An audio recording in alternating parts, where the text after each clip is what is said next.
This program features live coverage of an African safari and may include animal kills and carcasses. Viewer discretion is advised.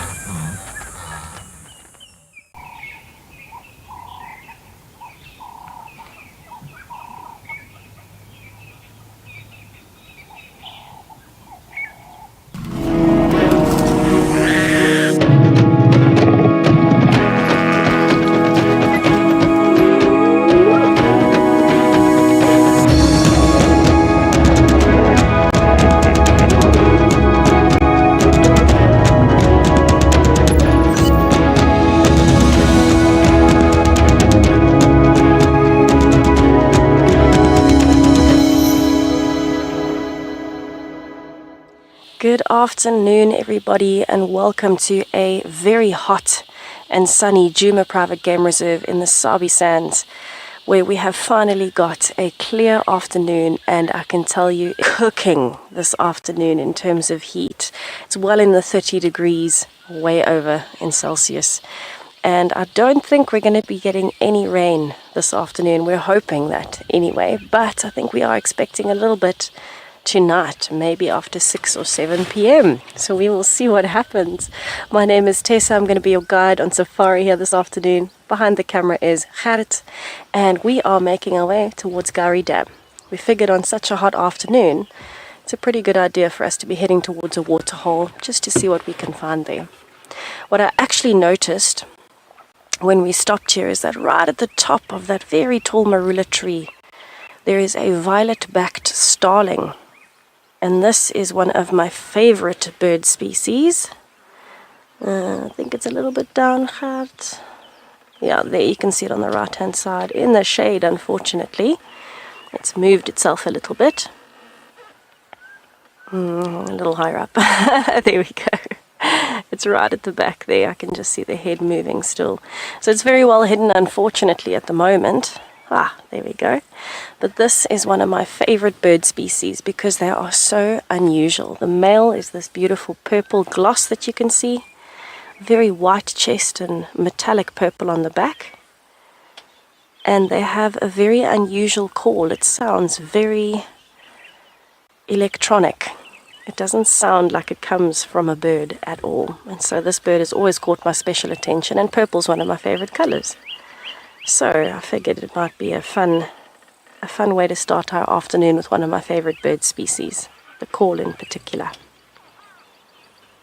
We would love to hear from you this afternoon, so if you do have any questions or comments, please do let us know. You can find us at #WildEarth on Twitter.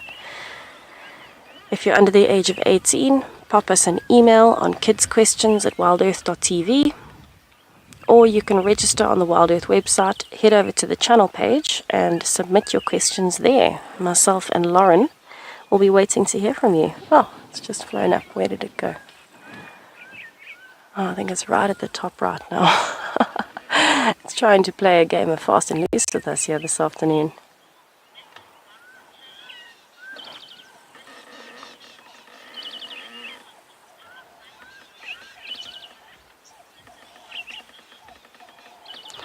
Mrs. Marticello's third grade class, I'm so happy that you're excited for the afternoon drive. We are very excited to have you on board with our live safari this afternoon. And we are hoping that we get to see some exciting things that we can share with you. I think it's always good to start with a bird in the afternoon, especially such a pretty one. And from here, hopefully it just keeps getting better and better. Because it is so hot, it does mean that a lot of the animals are going to be hiding in the shade at the moment, so that's why we want to focus around the water holes in the beginning. And hopefully some animals will be coming down to cool off during the heat of the day, and from there we'll see what we find a bit later in the afternoon. Hopefully the predators might come out by this evening. While we are headed towards Gari Dam to have a look what comes down, let's have a look at what our weather's doing for the afternoon.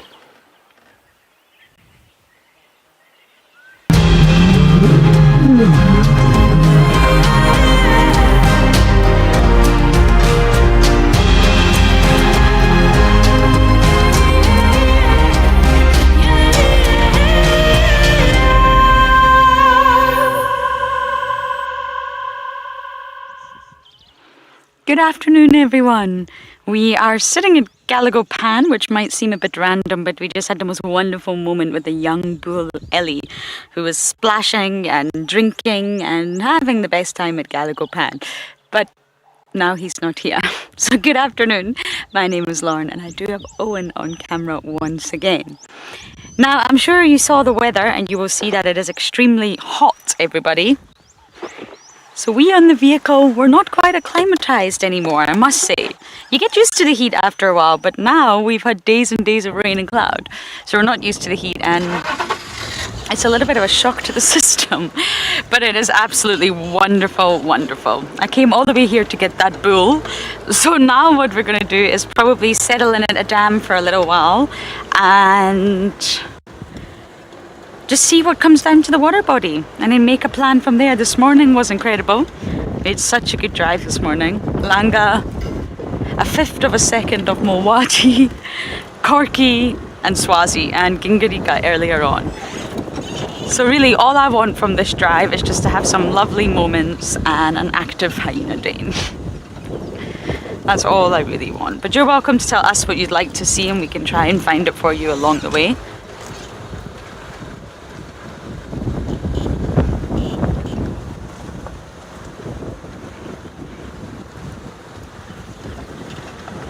Gary, you're hoping for some birding. Okay, alrighty, I'm up for that challenge because the sun is out and it is out.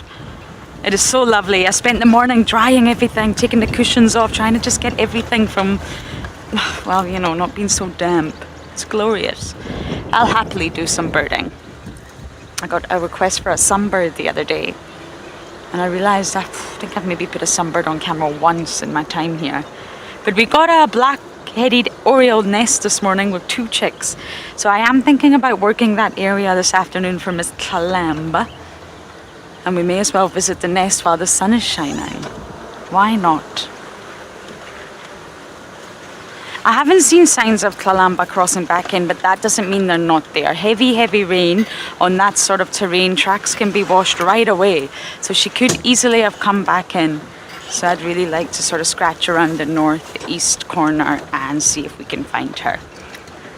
So I'm going to bumble on and hopefully we'll find some birds for Gary.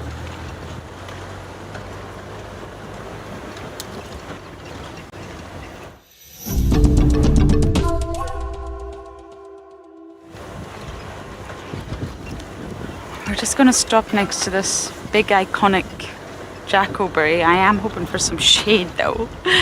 Oh, I don't see any shade. I'm going to give you some views. Sorry, Owen, I don't see any shade for us. But there we go. We're just going to sit and admire this tree because it's absolutely stunning. And just listen for a moment or two. The sun is in fact shining. We're just going to listen to see if we can hear any Ellies, any alarm calls.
Isn't it just pretty?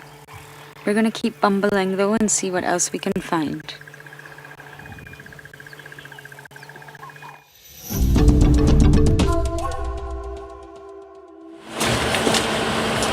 So I am just crossing one of my favorite drainage lines on Mvubu Road, going towards Gari Dam.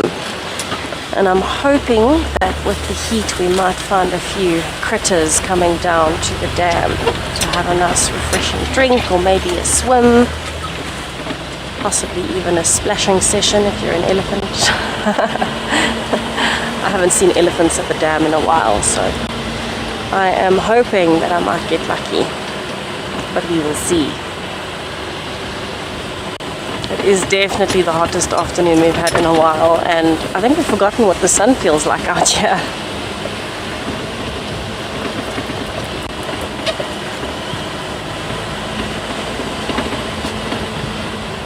Garlic mesh, yes, we are looking forward to the drive as well. Thank you.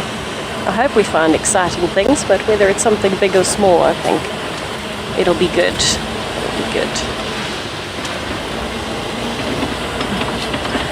I'm excited to see what's at the dam.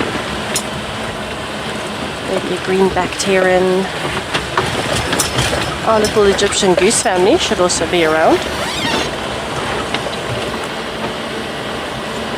If we're lucky, maybe the Goliath heron has decided to stop off here. I have not seen one yet on Juma. I would love to.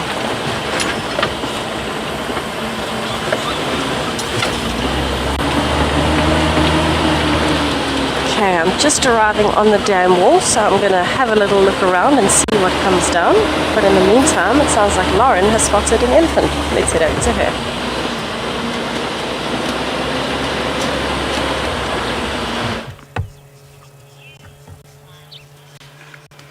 We didn't get our first bull, but we've got another one. It's a bit of a roadblock anyway, to be honest. No, don't move. He was standing perfectly munching on the grass there. No. Oh, the elephants are not playing ball today. Okay, well, let's see if we can get a better view of them.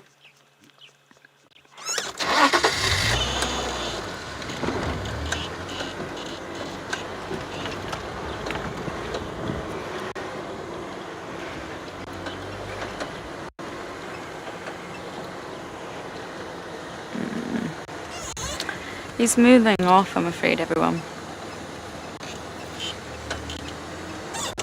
Yeah, he's gone deep into that block, actually, where the hyena den is, unfortunately. His trajectory probably is also Gallego Pan. But he's got a little while before he reaches the pan, that's for sure.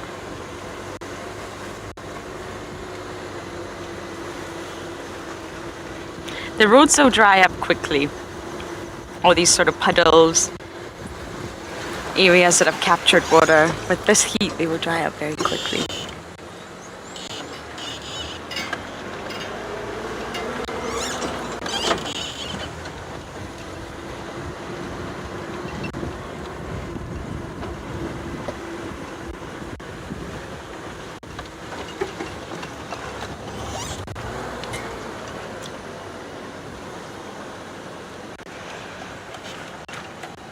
Shreyas, did you not get your fix this morning, Shreyas? 2 leopards, 2 hyenas. I'm only joking. Okay, Shreyas, that's exactly what I'm hoping for as well. Spots, I just love spots. I love leopards, I love hyenas so much. I love all the animals really, but the ones that tug at my heartstrings the most are the spots. But you all know that. So okay, Shreyas, just for you. This morning was, it was so good. I haven't had a sighting like that in a while. Although by the time we got there, the kill had dropped. It was still a sort of bamba site, if you like. It was still a kill site, which is what they call it, with a carcass, hyenas, leopards. I really haven't had those sort of interactions in a long time. I don't know if you'll all agree with me, but Corky's mammary glands, I don't know if you really got to see them, to be honest. They were very full. I couldn't see if there was suckle marks or not, though. Unfortunately, she wasn't giving us that much of a view. She's looking well, let's say that. Her tummy was massive.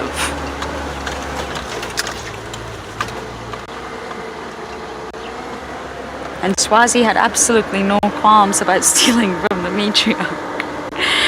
No issue at all. He was quite happy to do that.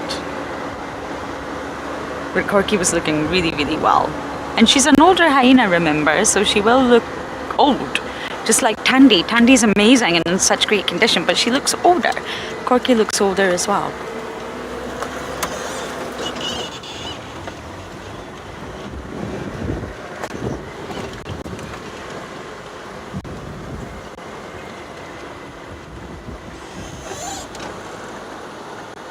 It's a honeybee.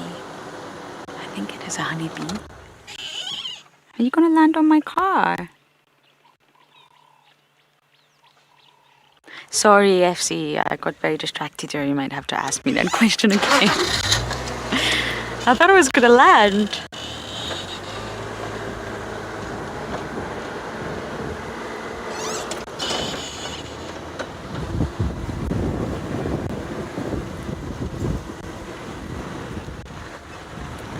Franklin, they are the immigrant males.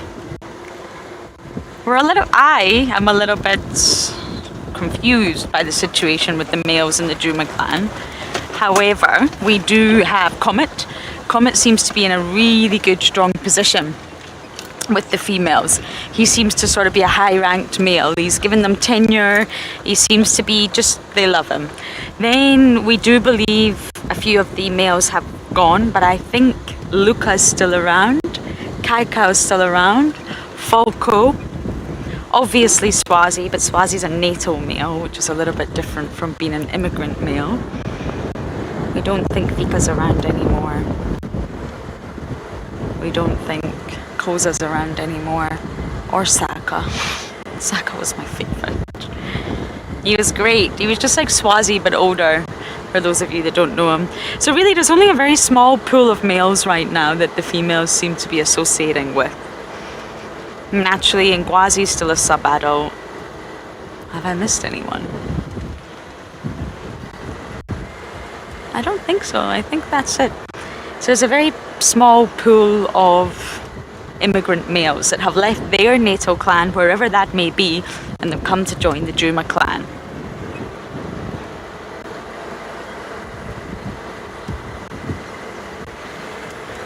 Oh, it's just so nice to see blue sky.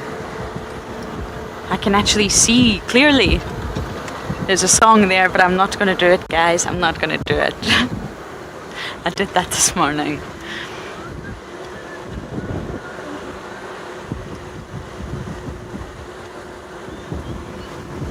Okay, I'm slowly going to make my way to Buffelshoek Dam. Not my most favourite dam, but we shall see if we can get some shade and look for insects and, of course, some birds. I'd love to do a birding competition again, but it's hard because the person that goes to Chitwa inevitably will win.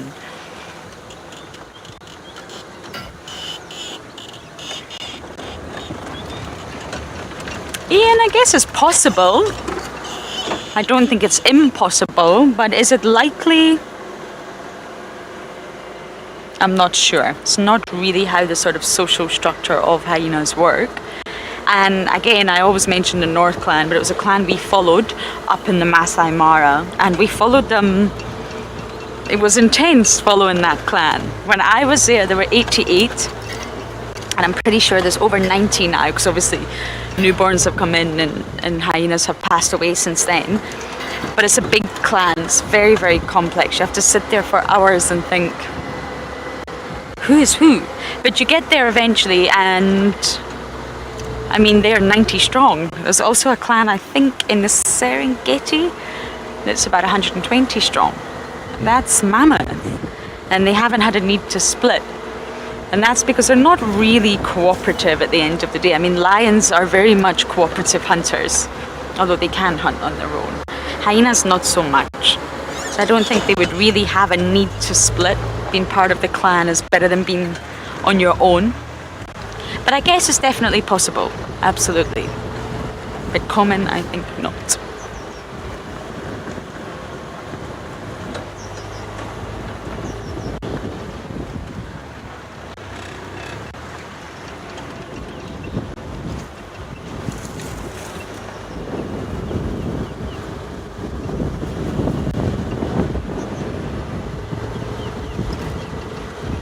You know, it's been a long time since I've had a sighting on Central. Central's a good road. Cuts the reserve in half. Almost. It's been a long time since I've seen anything on this road.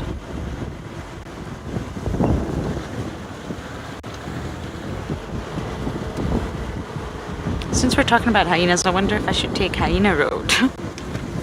Hyena Road, for some reason, well, I actually know the reason, nobody likes to travel Hyena Road. It's a really bad, bumpy, awful road. But because no one takes it, we don't know what's going to happen on it. Okay, I'm going to take Hyena Road. I'm living on the edge today, people. Okay, let's see what this road will bring us. It might even bring us a hyena. But we're going to send you guys over to Tessa on a bumbo.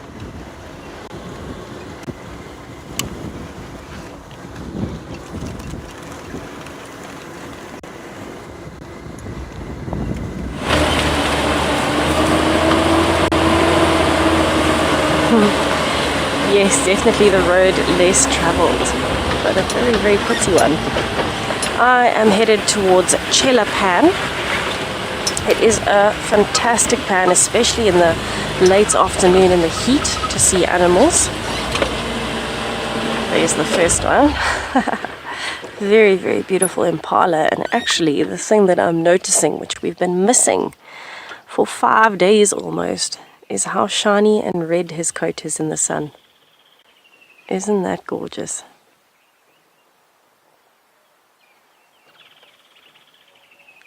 He is looking absolutely stunning. He's in such good condition. You can see the muscle form of his body. His coat is shiny, so he's healthy. And he's actually quite big. I'm wondering if he's part of a herd or if he's in a bachelor herd. I don't see any other impalas around, but maybe they're already at the pan. You can see he is looking a little bit nervous. He's actually looking towards the pan and the drainage line.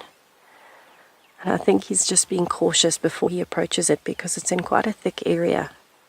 So he wants to make sure that he's not going too close to somewhere where the leopards can sneak up on him. Oh, and enjoying the fresh greenery. Drinking from the road instead of the pan. Smart choice, no crocodiles on the road. Oh, and off to the pan. Wow, you don't realize how shiny they are until you see them in the sun again after having seen them in the overcast, shady weather for 5 days. It's stunning. But yes, the pans are a great place in the afternoons for all sorts of animals to be coming along. And one thing that we have noticed this afternoon is every little mud wallow, whether it's on the road, next to the road, they've all been used by elephants during the day today. So they've been applying a thick layer of mud to their skin to try and keep themselves protected from the heat, but also mostly from the sun, because it has been so hot. I can tell you that sitting in the sun for 5 minutes, if you're sitting still, oh, there's a white-faced whistling duck, is quite something. I'm already feeling like I am roasting. So it's a massive change from the cold, overcast weather that we've been experiencing for the last few days.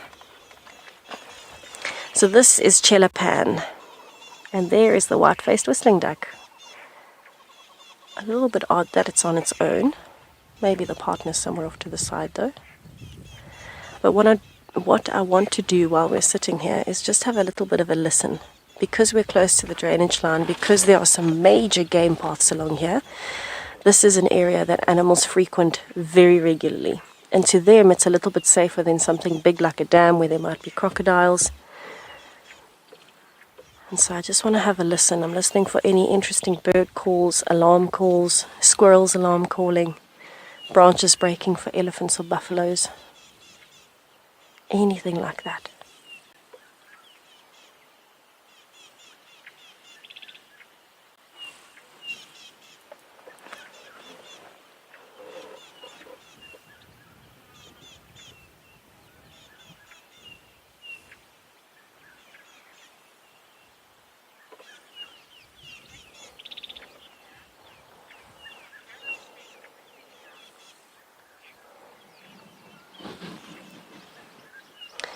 Peter does indeed make a very high-pitched whistling sound. and it's got a white face, so that is why it's named a white-faced whistling duck. The call is actually, I mean, you know, the name says whistling, but the whistle is actually so high-pitched that it almost doesn't sound like it's coming from a bird. It's a very unusual call. But it is one of the most common calls that we hear out here, because there are quite a few white-faced whistling ducks this time of the year. That is something that we do tend to hear quite often, especially they tend to call when they're flying over.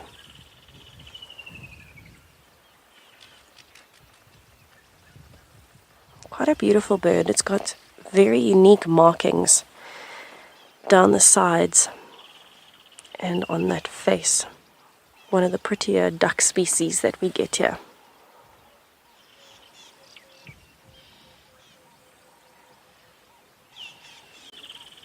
Oh, what a stunning afternoon. Now I'm starting to hear the woodland kingfishers, tawny-flanked prinia, blackback puffback.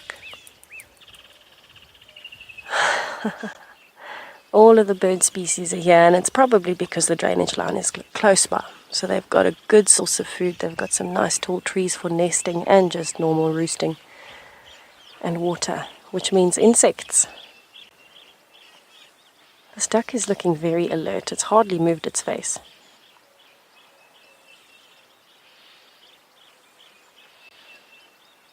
I can probably hear something that we can't. So normally in the afternoons, especially on a hot day like today, you might find things like buffaloes, especially buffalo bulls, just relaxing in the water. It cools the body down, but it also allows them to cool their joints. As they're getting older, they start to feel a bit of arthritis sometimes, some growing pains. But I think I'm going to head on from Chelapan, see if there's anything in the Little Pan system a little bit further south on my way to Twin Dams.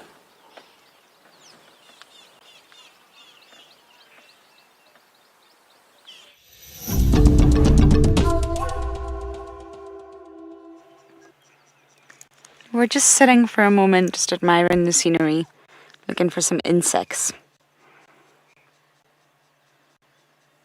There are a few insects that I haven't seen yet. Their life has not really flourished in the way that I had originally hoped. So we're just going to sit for a moment or two and listen to the sounds of the bush.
Isn't it so lovely? It's turned out to be such a glorious afternoon.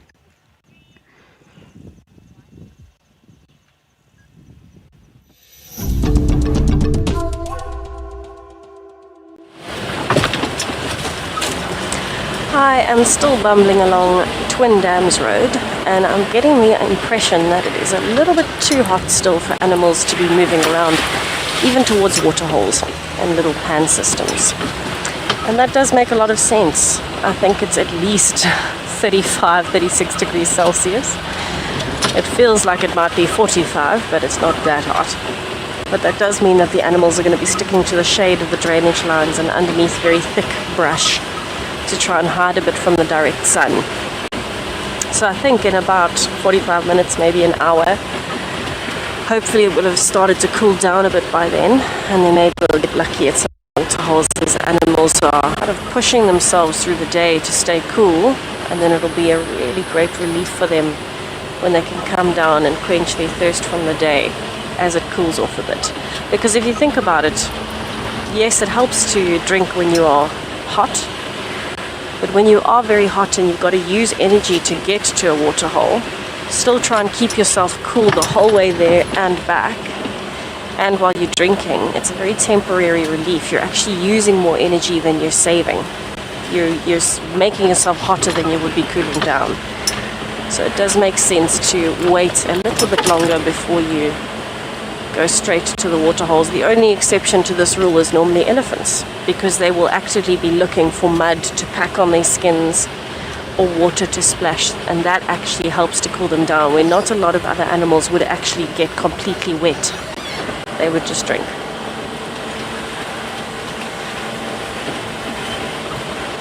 But I'm going to go and have a look and see, maybe there might be something at Twin Dams. I'll let you know. In the meantime, Lauren has a creepy crawly. Let's see what it is.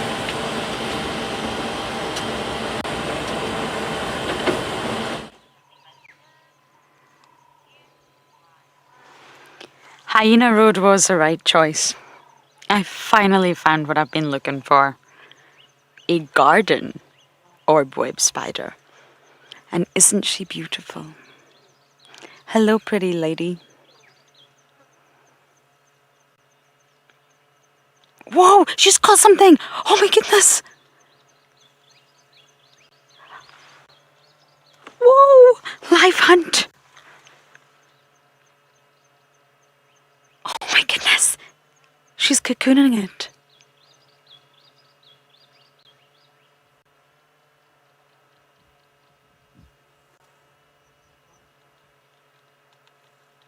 Is she eating it, Owen? Okay, I'm going to try and look through my binos, but not sure if it's a bit too close. Oh my goodness, can you honestly believe that? Yeah, my binos are not focusing. Yeah, she's eating it. Did anyone see what that was? A moth? A fly?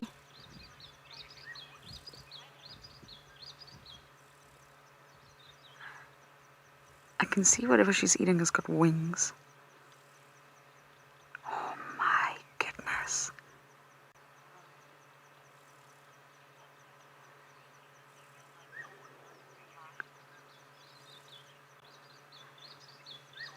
My director's keeping me very kindly updated because I don't have a monitor. But it looks like she can naturally, as she's secreting a sort of substance onto the, well, her prey, whatever it was she captured. Wow. She's probably breaking it down.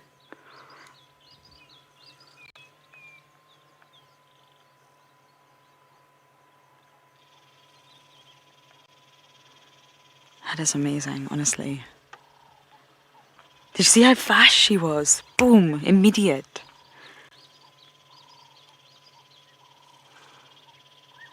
Any other mobile stations?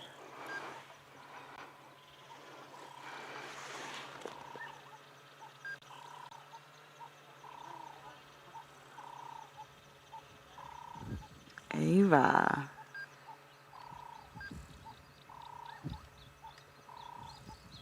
Sorry, I'm just watching through my binos. Now I can see what you see. Woofed. Ava, there's a difference between poisonous and venomous. And it's all in the method of delivery. So no spider is poisonous. Poisonous is something that you need to sort of ingest or absorb through the skin. Whereas venom is obviously toxins that need to be injected into you. So you can hold the spider, no problem. But the minute they inject the venom into you, injection can be done by using sort of pincers or scorpion's tail or fangs. There's lots of different ways that venom can be injected across the board, even in the underwater realm. But it really is a delivery method that separates it. So with spiders, they do have really, really strong mouth parts, and all spiders are venomous. But not all spiders can inject that venom, especially to humans. But they are all classified as venomous, which means they do hold the toxins inside their body, different types of toxins, but they've not all got the appendages to inject it, especially to humans. Whereas poison, it needs to be absorbed or ingested. So it's two very different things. Think of the box jellyfish. That needs to touch you, so that, poisonous. And those toxins just attack the heart, nervous system, skin cells. Don't even want to think of how it would feel. A box jellyfish. Then you've got venomous snakes. You've also got venomous conch shells. Conch shells are one of the most venomous animals in the ocean.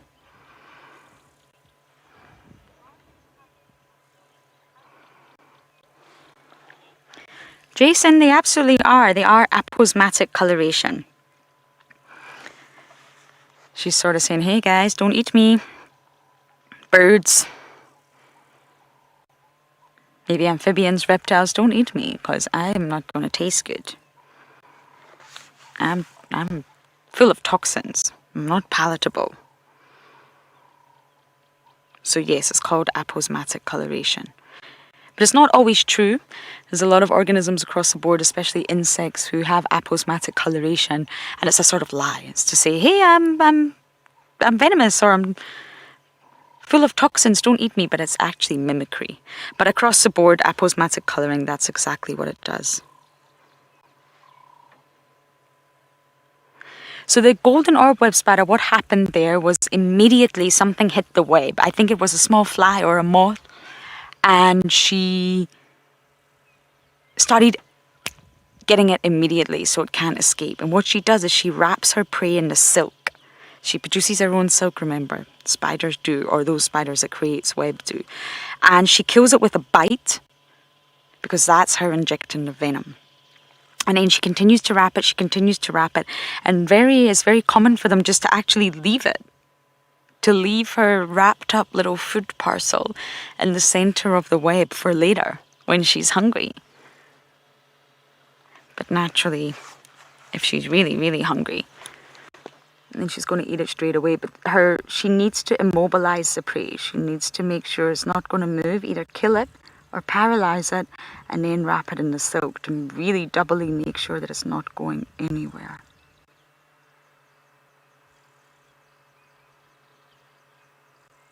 I cannot believe this, guys. Phenomenal.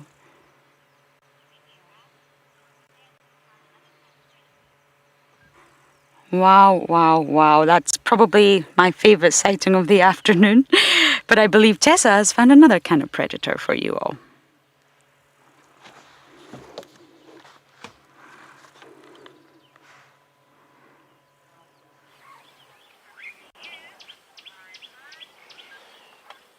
So this tree has always been a particularly beautiful jackalberry to me. I don't know why, but it's always been so perfect, and I've always wanted to see a leopard in it. I've actually used this tree before to find a leopard. I found Shasha using guinea fowls that were up in this tree as Darren and I were approaching. And finally, it seems like Gert and I both, since we have always wanted to see a leopard in this tree, have finally had that dream come true. We have got a leopard relaxing very lazily on the branch of the jackalberry tree. And it looks as though it is a young female, so I am wondering if this is Langa.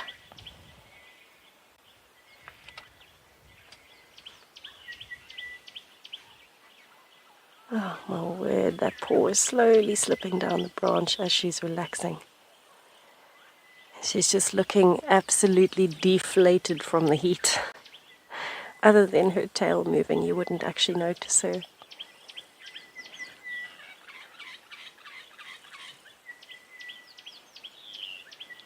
So this is exactly why we say it's a bit hot to find animals. We can see her clearly, but she is absolutely struggling in this heat. Look at how much she's panting. She's just trying to stay as still as possible in the breeze without using any energy that she doesn't have to. She's not even flicking her ears. It's just her tail every now and then to get rid of a fly or two.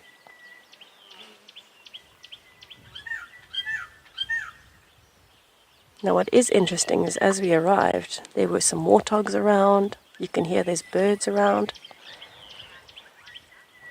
And so none of them really seemed to notice she was here, and I think that's because Langa is just so hot that she's just flat on that tree and not really moving. Thank you for the confirmation, James Richard. It is indeed Langa, everybody. And I'm very happy that I'm getting better with my leopard identification. Makes me feel like I'm doing my job.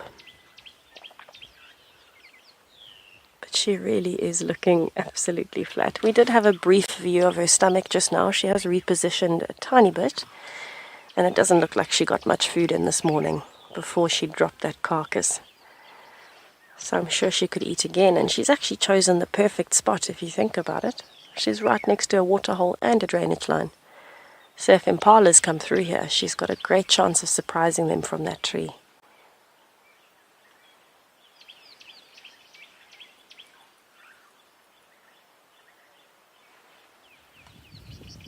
Oh, shame she is panting heavily.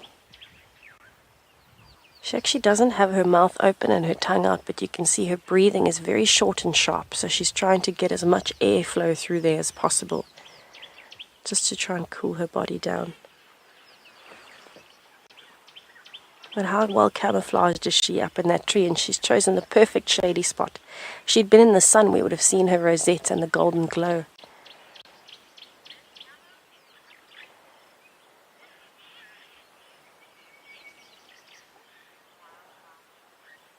Wild woman, exactly. She is so well camouflaged. And this is actually why leopards have adapted to having rosettes. So Langa is perfectly adapted to being up in the shade of a tree, and as a little bit of light filters through the occasional leaves and things like that, it'll reflect or show that rosette pattern. And so that's actually what it was designed for. It wasn't necessarily designed for the grass. It definitely helps, don't get me wrong. But as the light is kind of coming through a little bit of the canopy, it creates that illusion on the bark of gaps, and so that's what the rosettes are for. It breaks the golden glow of a leopard. But to me, any leopard, I can't get my words out, it's so hard. Any leopard is liquid gold. They are just so beautiful, so valuable.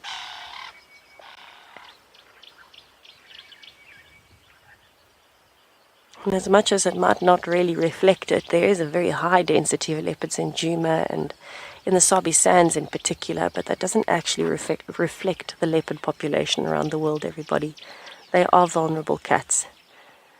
So to see one is, no matter what situation it is, if you're in the wild and you see a leopard, it is an absolute blessing. It's a gift. So I'm going to be spending as much time as I can with Langa. I'm sure it won't be too long before she repositions herself to try and get some more breeze over the rest of her body. And we'll see what happens as the afternoon wears on.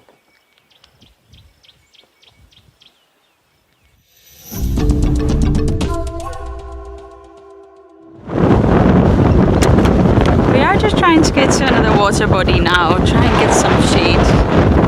We've been sitting in the sun for a little bit too long. Now, try and get some shade. We've been sitting in the sun for a little bit too long. So the next water body is just up ahead. And hopefully there might be some activity. On hot days like this, elephants come, buffaloes come.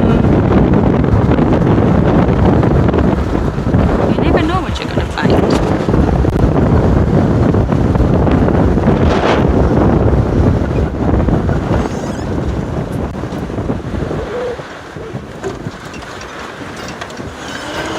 hopefully there's a nice for us.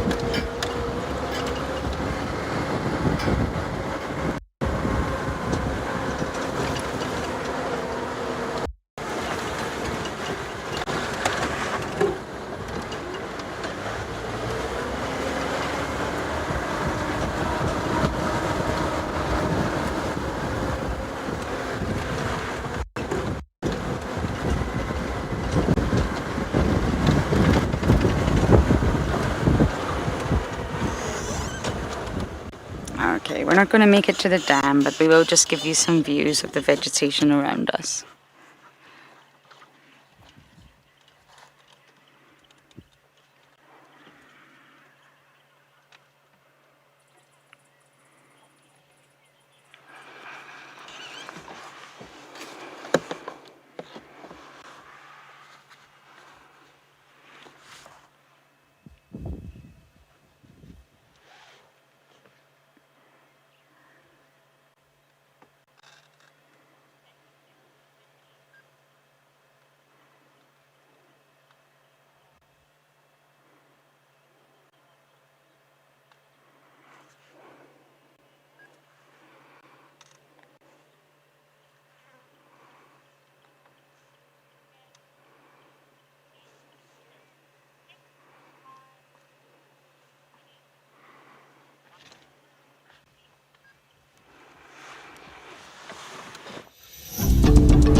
We are still sitting with the lovely Langa, and I've actually just noticed what it is that she reminds me of this afternoon. The way she's draped herself over the tree, it looks like she's melting. And it's so hot to think that we can relate. It feels like we are melting. So I definitely don't blame her for draping herself as close as she can to that tree branch and just allowing her body to melt over the sides like that.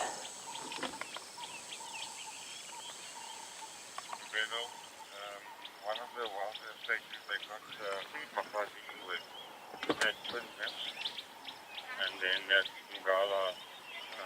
I'm not sure. I don't think anybody followed up there, but they will be still at Rebecca's. Kevin Lee, the difference between leopards and cheetahs can be seen in a few different ways. If you're just looking at the body itself, the way that you would physically see it in front of you, the biggest difference is that a leopard has rosettes, where a cheetah has spots. So if you look at her markings, you can see spots on her legs, very solid, dark black spots. But if you go up towards her side and her back, you'll see that they become blotchy. So it's an outline that's dark with a slightly darker section in the middle. It looks a bit like a flower. That's called a rosette. A cheetah will have the solid spots all over the body. So that's the first and probably the most obvious difference. Are you looking at polka dot type spots, or are you looking at flower type rosettes? The other things to look for would be the actual general shape. So Langa, for example, would be shorter and she'd be a little bit bulkier. She's more muscular, lower to the ground, where a cheetah is much taller but much lighter than a leopard. So tall and very, very thin. And I would almost call it the supermodel figure or the racing car figure. So instead of having a chunky body or a muscular, very, very firm body, a cheetah has a very sleek, streamlined body. So a smaller face, longer, thinner neck, and then up from the rib cage, it always goes up into like a bit of a hollow towards the stomach, very long, thin legs, and a much longer tail that's actually quite thick. It's probably the thickest in relation to the rest of the body than the other body parts. You can also look at things like the markings on the face and the tail. So on the face, a cheetah is renowned for having something we called a tear mark. So from the inside of the eye, there's a black stripe that comes down where your tear duct would be, right down the middle past the nose and then around towards the outside of the mouth. That's the tear stripe. A leopard doesn't have that. Leopards have the black eyeliner, which we would call it, but it's just the eyelid basically, and around that a little bit of white, where the cheetah has the black only and then the tear stripe. Then you could look at the tail of the leopard versus the cheetah. The tail of a cheetah has the spots and then on the tip it'll have black and white rings. If you could think of something like a raccoon, rings like that, or something like a wild dog almost, down towards the end of the tail, which is very, very fluffy. And that's because it's used as, being so muscular and fluffy, it's used as a means of steering while they're running at speed. Leopards, however, you can see Langa's got rosettes on her tail, and that goes all the way to the tip, and then underneath, just on the underside, right at the tip of the tail, is very fluffy white. That acts as her follow me sign. You can also look at finer differences, so things like the paws, for example. Langa's paws, you can't see her claws because they are retractable like a lion's. But a cheetah's claws are not retractable. They are always out, and so you can always see them. So it's all about general shape, general markings, and then really fine-tuning it down to spots and tear stripes and those kinds of things that would make the rest of the difference. But if you think about it logically, if you're looking at the nature of a leopard and its habits, leopards are surprise predators. So they don't run at high speeds to catch something. Yes, they are fast, but they need to get very close to something and surprise it. And they'll use their strength at close range to pull something down, as opposed to a cheetah, which can run in an open area at speed. And when I say speed, I mean the fastest land mammal, to catch up to something and then pull it down. So it's just differences in habitat and differences in their habits that would shape the way that they live and the way that they look. Leopards also need to be very strong because they pull their prey up trees, where cheetahs wouldn't. Yes, cheetahs climb trees, but mostly just for the view. So they don't have to have that immense strength. They need to be as lightweight as possible and as sleek as possible to achieve a very high speed, where a leopard can afford to be much more muscular, low to the ground, to have more power in terms of taking down bigger animals and pulling them up trees.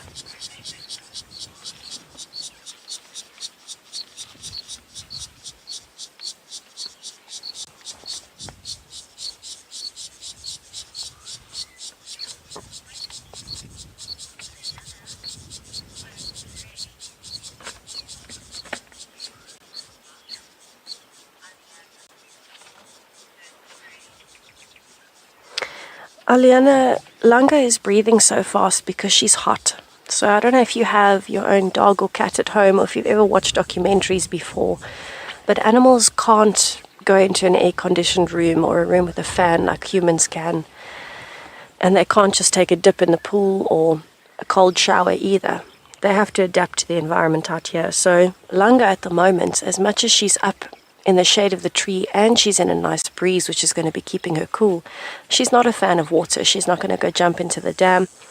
And she also can't just go and have a nice cool drink anyway, because the dam's temperature is going to be relative to the temperature around us. So instead, what predators do in particular, to stay cool, they will breathe very, very quickly in a form of panting. And this is either with the mouth open or closed. With the mouth open means she's much hotter and she's trying to evaporate the moisture in the inside of her mouth off into the air so that it's cooling her blood down as that happens, and that cools her body. Or she's just trying to get a little bit more oxygen in so that as she's breathing in and out, she's expelling hot air and breathing in cool air. And the cool air will hopefully help to cool her body down a little bit from the inside, with that added bonus of extra oxygen for energy. So she's got to try and stay cool, and the best way to do that is to be in the shade, be in the breeze, which she's achieving by being high up instead of being low down in the very thick grass where there isn't much of a breeze.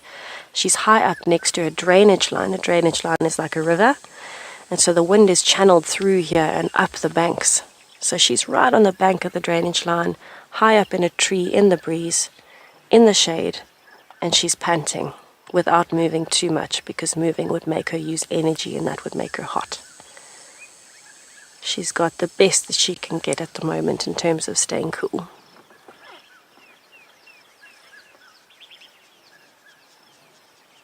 She is in a really wonderful spot. I've always said every time we drive past, why isn't there a leopard in this tree? But it's quite strange. I found through many, many years of coming to the bush since I was still a toddler, a baby even. As far back as I can remember, we always drive past these immense trees that look perfect for leopards. 9 times out of 10, you'll find them in a very strange little bush willow that can't hold their weight. Jason, leopards can sleep depending on the day. So if it's a very cool day, they might not sleep as much, but the average is about 16 hours in a 24-hour day. It's less than lions. Lions would be anywhere from 20 to 22 hours in a day, sometimes a bit less if they're very, very active for whatever reason. But leopards are an average of about 16. And that's because they're not as large as lions, and so they don't need to hide and rest as much as lions do. Lions will struggle a little bit more to stay cool. So a leopard will be active mostly through the night, and that would normally start after sunset. We do occasionally see them before sunset. Oh, hello, Lunga. Oh, shame, she is panting a lot. She's very hot.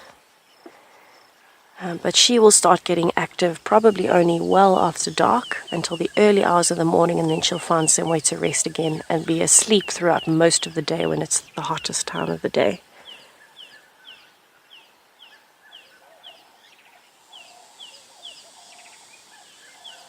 She is gorgeous. Wow, it's so nice to see a little bit of movement and see a bit of her face. Ah, as I said that, she hit it.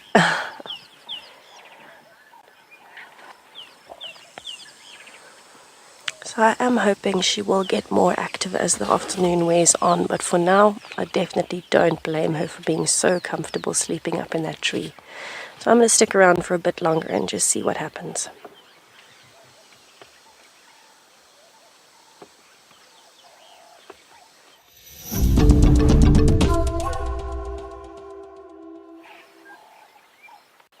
While we are sitting here, we can hear a lot of different birds calling. You can hear insects that are becoming more active. I think it would be lovely to just listen for a little bit and just appreciate the scenery of having a leopard sleeping so peacefully next to the vehicle and being able to share that. So let's just have a little silent moment where we can take it all in.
I think she's heard something in the drainage line and she's looking down that way, wondering what it is.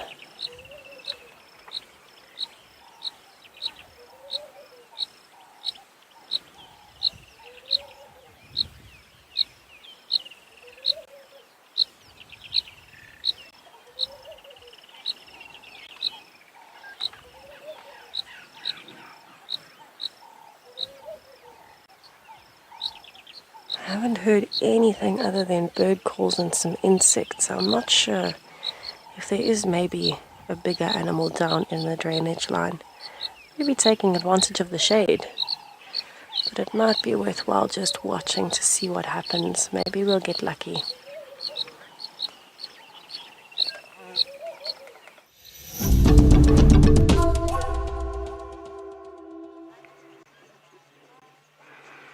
We've got the great migration of Inyala walking across Bufosuk Dam.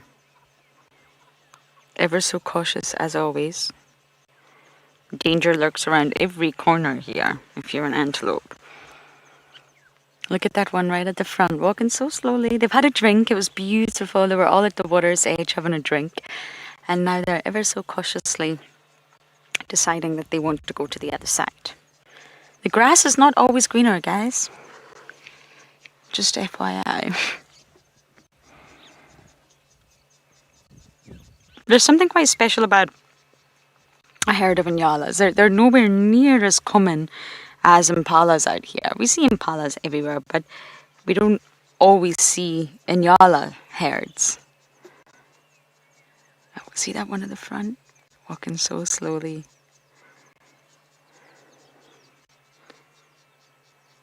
And it's amazing from a really young age that is instilled within them.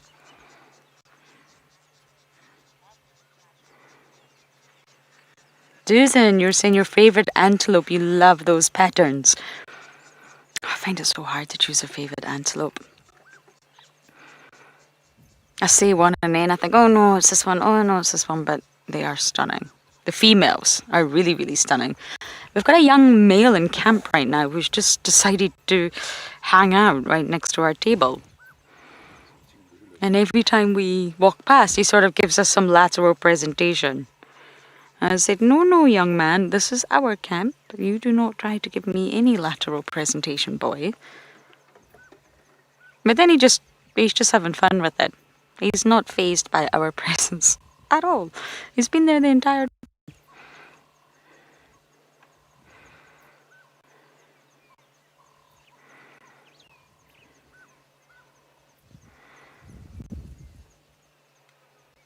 That young one, second from the front.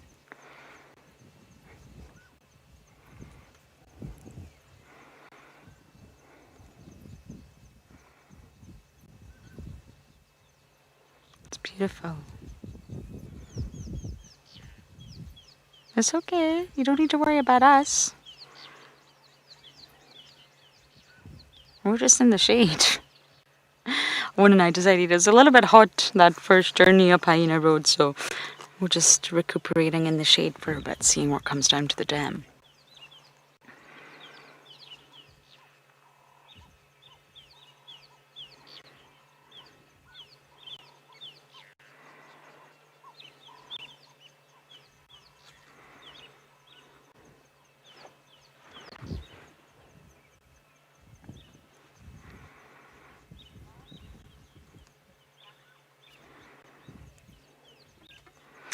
Comms are really bad. I don't quite know whether it's my earpiece or not, so I didn't catch that name. But yes, they are born with very basic patterns. They're born very precocial, especially in comparison to the sort of predator offspring. It's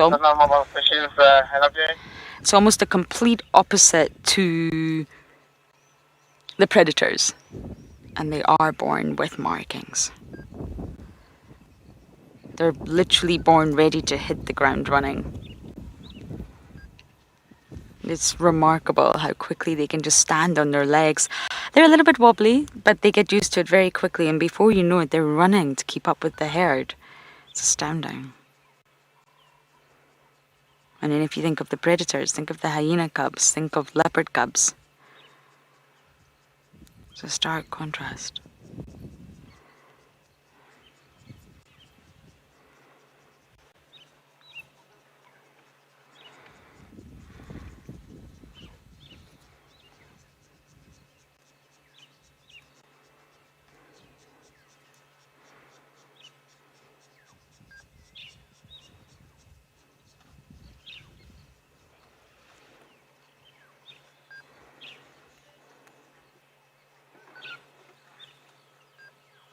I'm not gonna get that.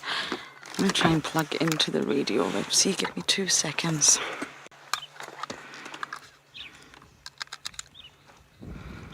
Okay, plugged in. Let's see if we can get it now.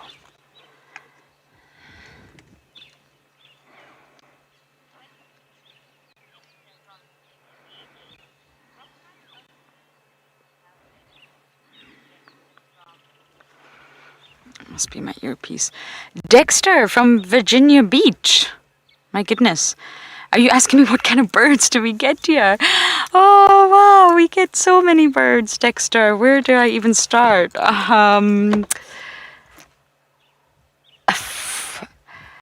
We get small little seed eaters like your waxbills. We get a huge variety of waxbills. We get a big variety of water birds like your herons. I don't even know how to start with this question. We get a huge amount of raptors, snake eagles and true eagles, from your Tonys to your steppes to your Wahlbergs. We get a big influx of migrants to the area when it's summer, so it's sort of very, very different in winter. We get a lot of kingfishers, a lot of bee eaters. And we get cuckoos, owls. We get a lot of owls. I've actually had flamingos here once, which was incredible, up at Buffelshoek. But that is a huge question, I'm afraid. I'm not sure I'm able to go through all the birds, but it is a very, very good spot for birding, that's for sure. So we're going to sit in the shade a little bit longer, and we're going to send you guys over to Tessa.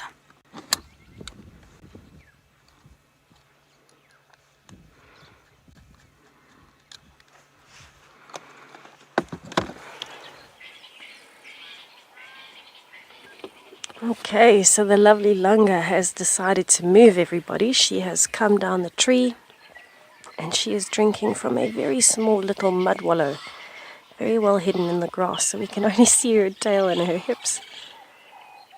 But I'm hoping that from here she will continue moving once she has, oh, hello girl, once she has quenched her thirst.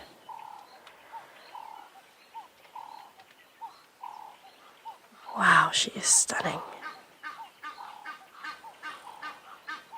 You can actually still see the water dripping down her chin.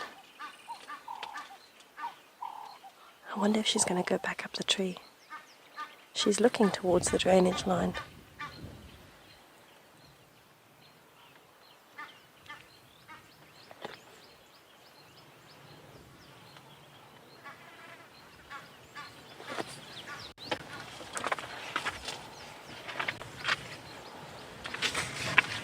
Where are we going, sweet girl?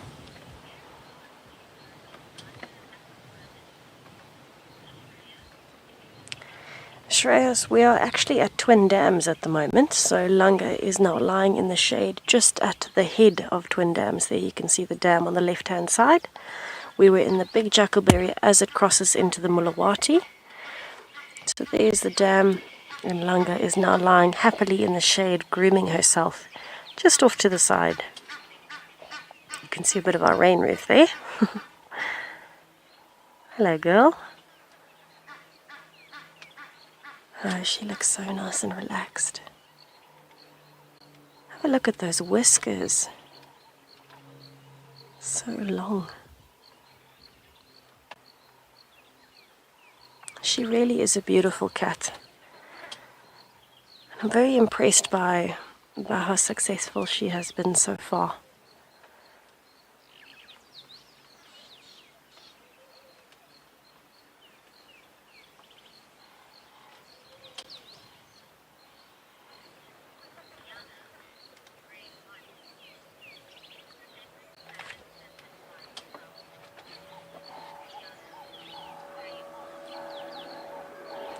Tiana, you're in grade 1 and you want to know if a leopard might be sad because she's on her own. No, not at all. Leopards are solitary cats, and that's actually why they are so successful in terms of being all over South Africa. And in fact, you'll find leopards on many continents, not this species. But leopards are solitary. The only time you will see leopards with other leopards is either when they are mating, so when it's time to start reproducing, when it's a mom with her cubs still, until around 1.5 to 2 years old, her cubs will stay with her. And occasionally, like this morning where Lunga had Mulwati in the same area as her, because there was a kill and they were trying to take it from each other. So no, she's definitely not sad. Her instinct is to be on her own and to hunt on her own. and just to make sure that she survives. And the best way to do that is to be on her own so that she's not as easily noticed.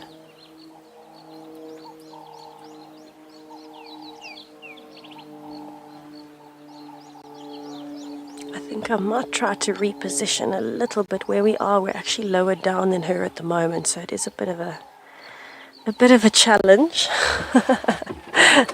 because we're actually halfway down the drainage line where we're parked. So I want to move a little bit forward and see what we can get.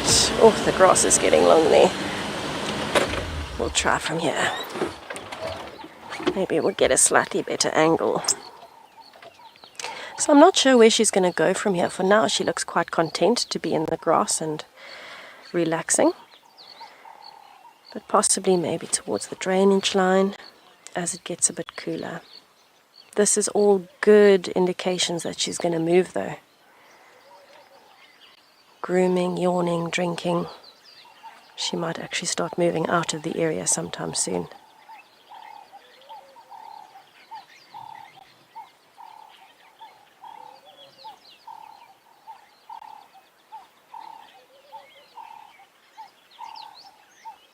You can hear there are not even birds alarm calling. So they are unaware that she is here.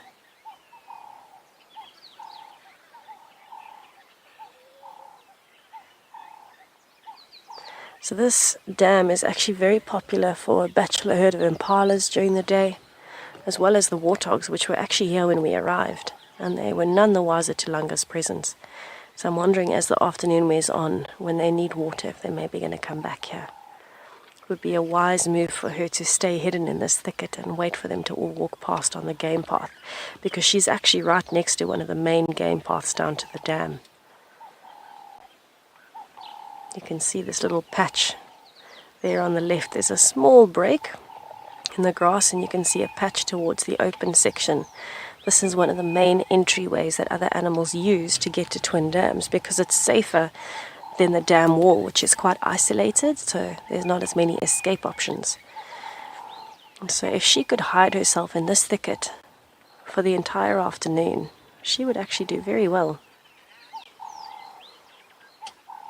But we're going to stick around a little bit longer and just see, and we'll update you as we go. Maybe she'll start moving just now, possibly to the drainage line.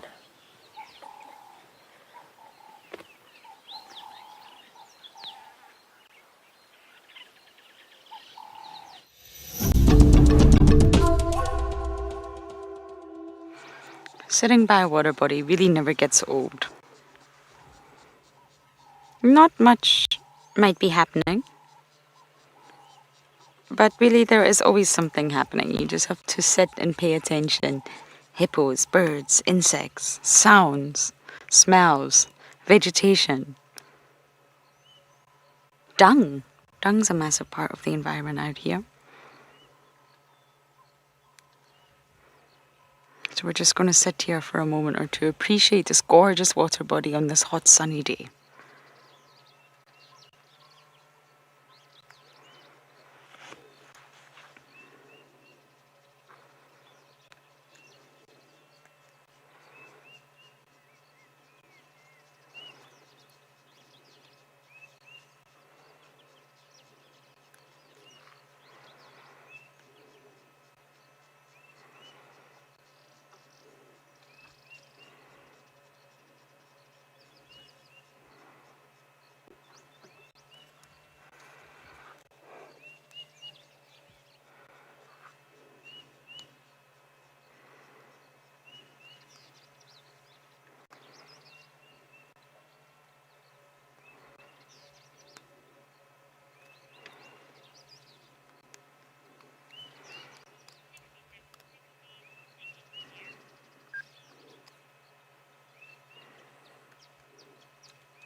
beautiful, listening to all those bird calls. Everyone is enjoying the sun.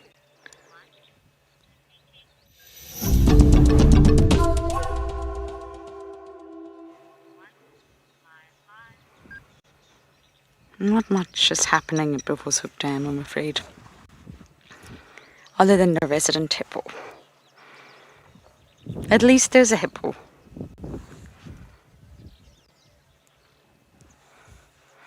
This tree here was a knobthorn back in the day, OD, and it was standing upright. It was a lovely tree, and it used to be full of life.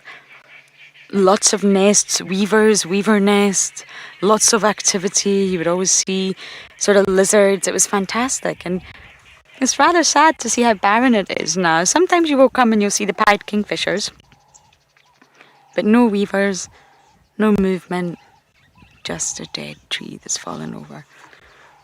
I think it was lightning. I can't actually remember how it ended up like that, but I remember the day we all arrived and we thought, oh, that tree didn't used to be like that.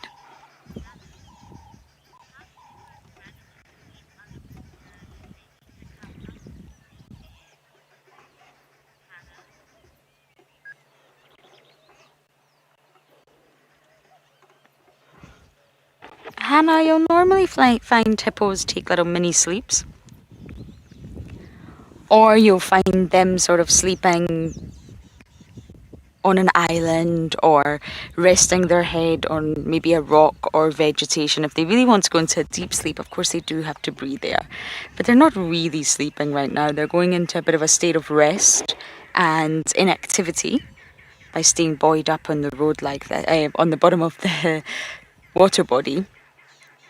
They're not actually sleeping. When they really do want to sleep, and we have seen them, they absolutely will have their head out of the water because of course they have to breathe. But they are primarily nocturnal, so really when you see the hippos like this, they are just resting. Staying quite inactive, saving all the energy. Get ready to go foraging at night time.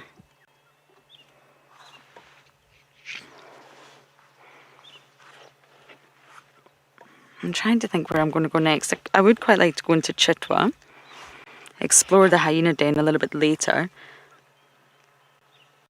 So maybe we should just wander the Tlalamba hotspots for now and see if we get lucky. I'm convinced she will cross back into Djuma at some point, and it will be in this corner of the reserve, but when, I do not know.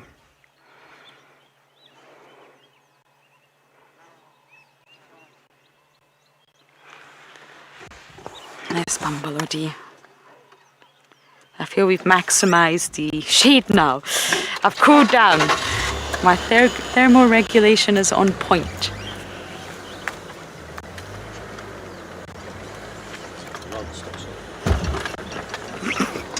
Thanks, Owen.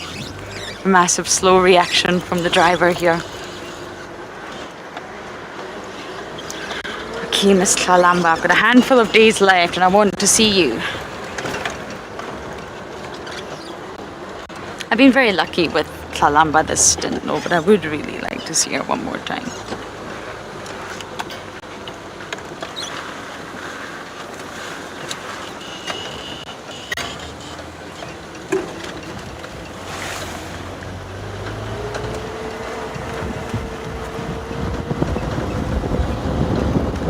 Unfortunately, I think my earpiece got far too wet over the past few days, so I am not getting that. I hear squirrel and monitor lizard. So I'm going to guess that you're asking about what happened? Just after you left us, we went home. We literally went home. I will check on that squirrel today. Tessa said she wanted to start our drive at Gowrie Dam, so we didn't head straight there, but I absolutely will head there to see how Mama Squirrel is doing. Really, really love to see her pull out her baby like that again. It was such a spectacular moment. But she bit its tail. She's feisty. And if you think about it, squirrels are constantly running on the ground, constantly running up and down trees. They will bump into all sorts of animals on a daily basis, from snakes to lizards to big angry birds, insects that sting or bite, scorpions, centipedes. So really, although squirrels are very cute looking to us, oh, little squirrel, actually they're feisty. And she's a mom. To add that into the mix, she attacked that monitor lizard by its tail. But that was the last I saw. I will need to go there today and see if I can see her. She should still be in the same spot. Unbelievable sighting. I think we're either going to have to go and get another earpiece or figure out a plan. I've tried to dry it out.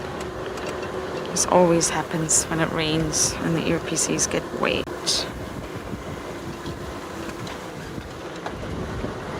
But we shall make a plan.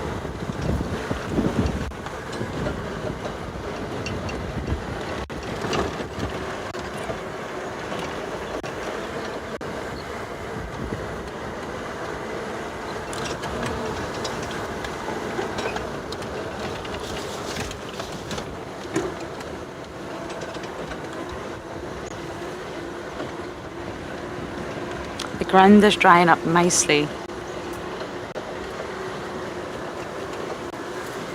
Okay, I'm going to try and figure out what we can do about my earpiece, and I believe Langa is on the move.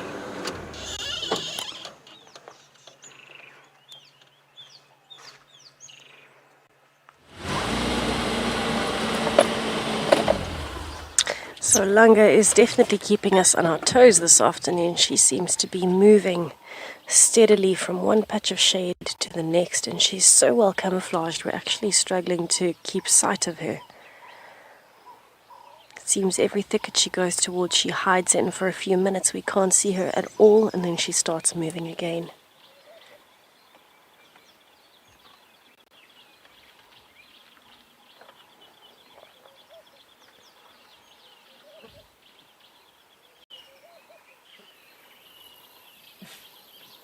Bless you. And we have got the rain roof on, so that's what you can see. Oh my goodness, she is playing with us, isn't she? Right, let me try and move again.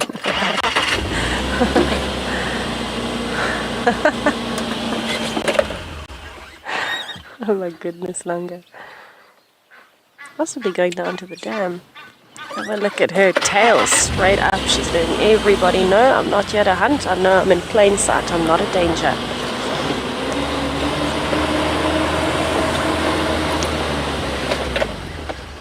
Hello, girl.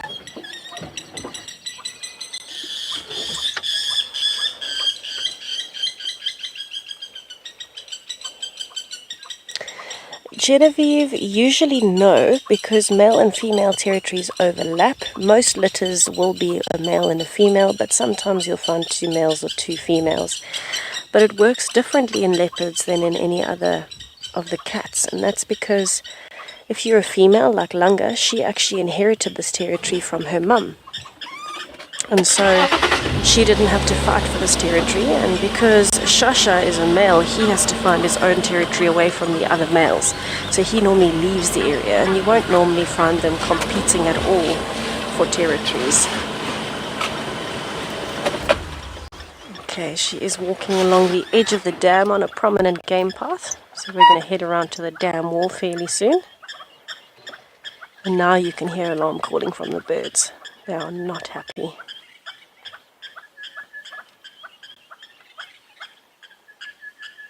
Oh, she is beautiful.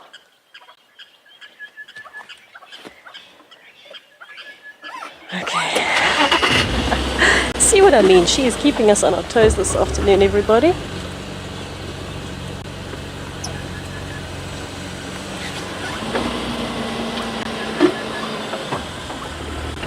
Crocodile Dundee, cool name. Langa was in a very big jackalberry tree earlier, and then she went and hid underneath a kauri thicket. Now she's just walking along. But that big jackalberry tree is absolutely stunning. Oh my goodness, it is so thick here. Where are we? Aha, she's already in front of us. We've got to try and find Miss Langa.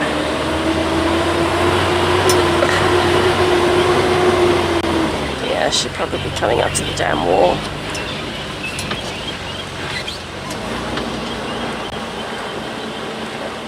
Just want to see if if we can see her at all. Yes, she's walking along the bottom of the dam.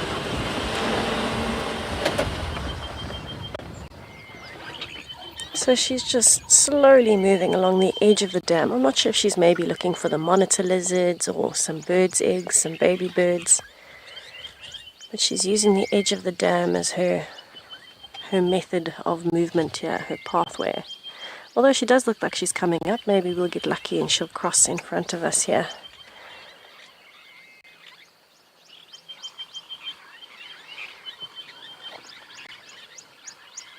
You can definitely see what I mean when I say she's making us work. There she comes.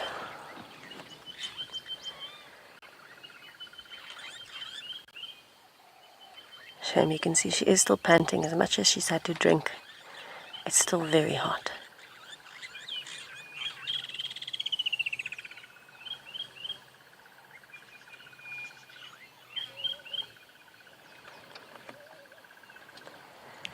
And she's going down.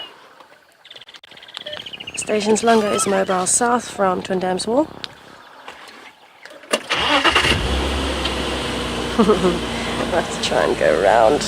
She is making us move, everybody. I love it. It's so lovely to see a leopard moving during the day. This is wonderful.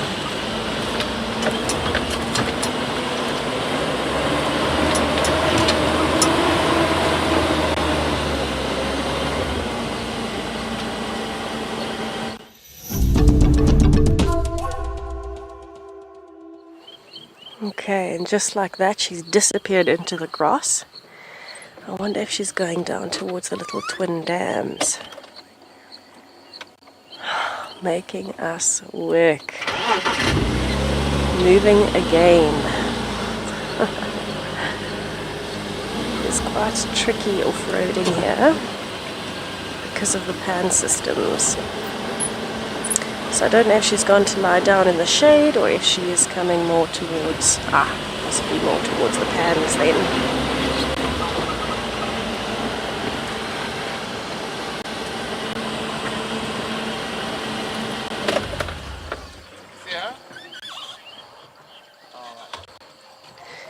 Okay, so she's definitely moving somewhere toward the pan systems at the moment. Unless she's gone to hide in the shade. Let me perhaps... Yeah, I think I'm going to try and use this game path.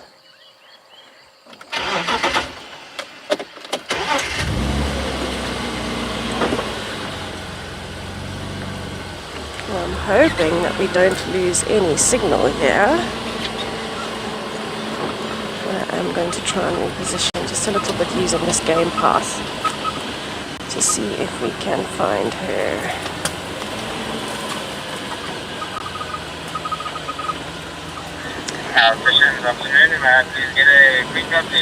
There we go.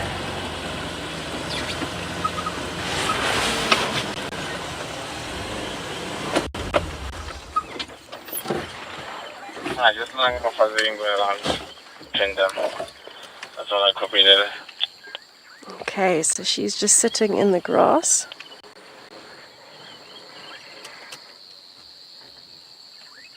Looks like she might be drinking every now and then again.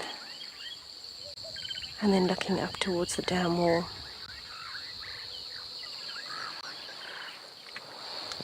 Sibs, come in, Sibs.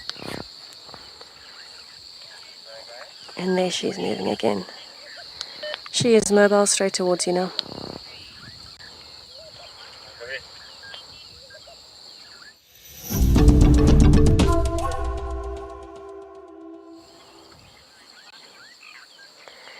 Goodness gracious, Lunga, you are making us work. Sibs, she's just gone static if you'd like to make your way around here.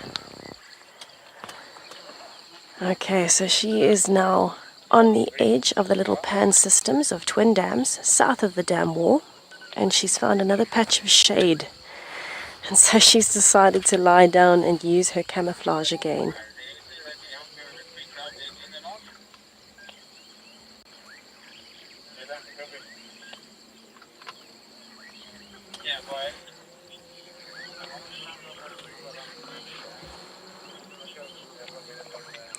Vicky, yes, Langa was born in August of 2018. She's actually the sister of Shasha. So they are just over 3 years old now. Still very young for a leopard. Still very, very young.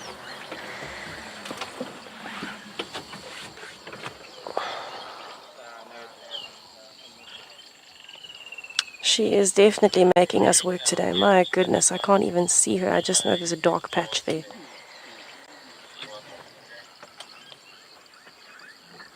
I'm hoping she is going to get up and move.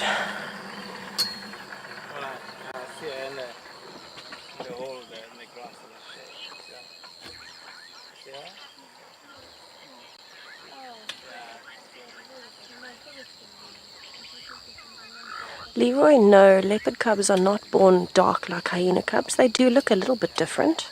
So they are slightly darker than an adult, but some of them can even be slightly lighter. You can still clearly see the rosettes though when they are born, and they don't need to do any lightening up when they get older. So normally they actually look like just a little bit fluffier than a perfectly formed adult leopard, but with closed eyes and closed ears. Wow, she is hiding so well. So I know it's not the greatest view at the moment, but I'm hoping she's going to move again, which is why we are going to stay here for a bit and just see. Because she's been moving so consistently, it's definitely worth sitting for a little bit longer just to see what happens. You can imagine she must be quite frustrated because her kill was stolen this morning by Corky and then eaten by Swazi, and Mulwati was in the area. So she must be quite unimpressed by that. She does look like she needs a meal still, so I'm sure she's going to be having to look for some food as the afternoon turns into the evening.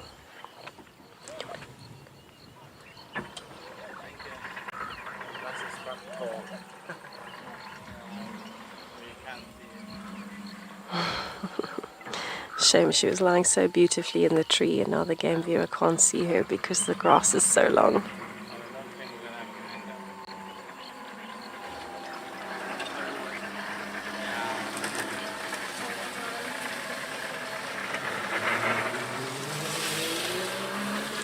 Freestyle, it's actually a very interesting question. So if she has 2 female cubs, then the territory would actually be split. So the female would give up more of her territory and give each daughter part of that territory. So it just means that mom's territory gets smaller and she has to try and expand in a different direction. But leopards are very particular with female cubs in particular. You know, they want to make sure that their daughters are looked after, and the males have to move.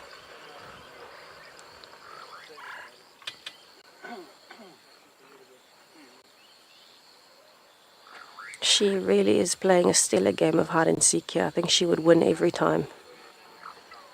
Oh, she's scratching at the moment, it seems. You can just see some flashes of white as her foot's moving.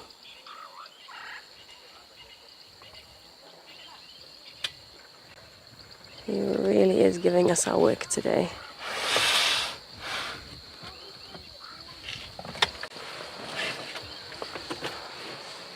So this is another game of patience for us while we're waiting for her to move.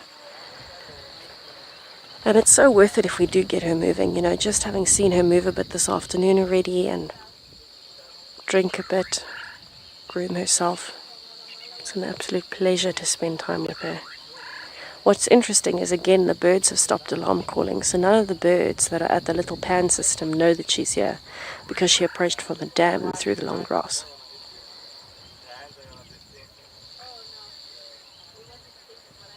So even if something like an impala came down now, it would be very tough for the impala to know that she's here unless it was downwind and could smell her. Ah, we had a little bit of movement in the grass there. Don't know if she decided to lie flat or just change position. So where she is at the moment, I'm not willing to get any closer because this is a moist soil area, so I don't want to off-road there because that will damage the soil, but also we would get stuck. And I don't want to do either of those things. So I'd much rather just wait patiently at a bit of a distance and see what happens as it wears on with time here. So it's actually only the second time that I've seen Langa. And interestingly enough, both times I've seen her, she's been in a tree. So she is fast becoming one of my favorite leopards.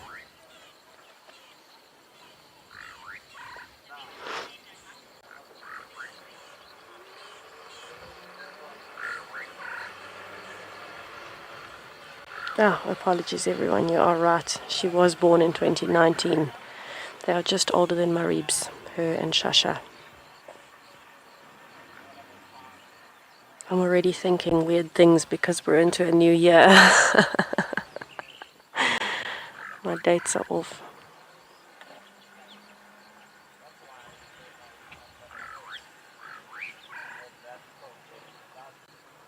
Come on, Langa.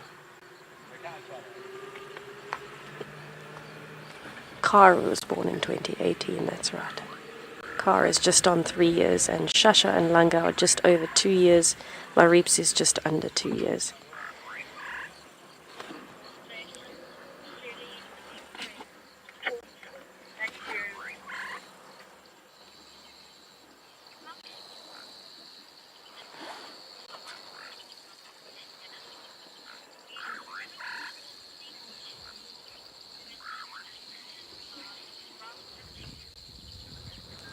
Mrs. Basinda's class, you're all the way in Virginia. I'm so happy that you are watching with us. Thank you so much for joining us.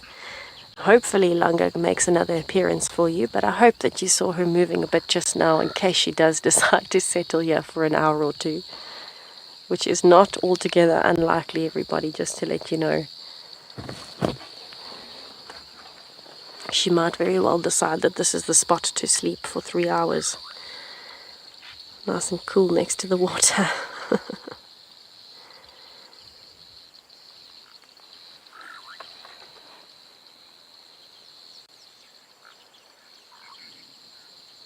can hear a lot of insects now. It's actually heating up, it's not cooling down at the moment. So it's definitely making it a bit challenging for us because it is heating up. Everything seems to be going a bit more still. But that's okay, we are going to be patient and hope that she comes out again.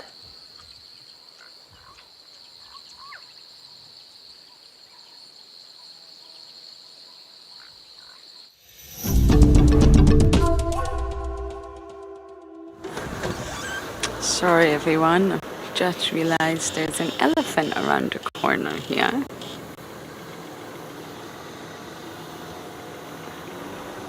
Bear with me.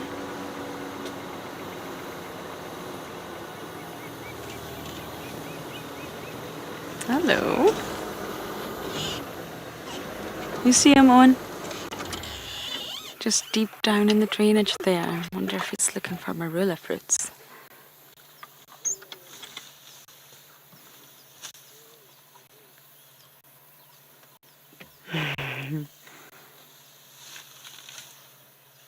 I'm just gonna sit and watch him for a little while.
He's moving off off there, but what a lovely little sighting, finding an elephant in the drainage line.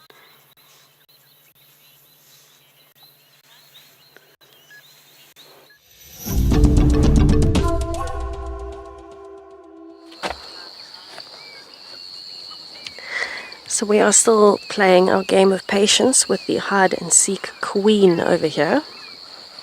And she is still just happily lying in the tall grass in the shade right next to the little pan system at Twin Dams. So we are hoping she is going to move again. But there is no guarantee that she's going to move anywhere in the next even 2 hours. So we're going to give it a few more minutes here and then just see how we go from there. If she still hasn't moved, maybe we can come back and check a little bit later. But for now, we are enjoying a lot of greenery. Certainly much greener than it was even last week. And every now and then we see the greenery move.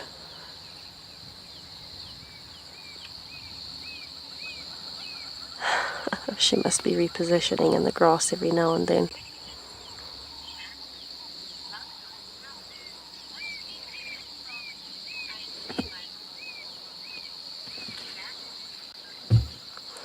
I suppose there's quite a few different frog species that we can identify by call. Most of them you would be able to learn, very similar to bird calls. But probably the most common frog species that are easier to recognize is a bubbling cassina, a bushveld squeaker, a rain frog, and maybe a painted rubber frog. Yeah, I would say those are the easiest to recognize. I think it also depends where you are, because if you move to slightly different areas, there'll be different species of frog around. You also obviously get the very big ones, things like bullfrogs. They're very easy to identify because it's the only booming call of frogs. It's a very big, deep call. Oh, and foam nest frogs. Those are quite common.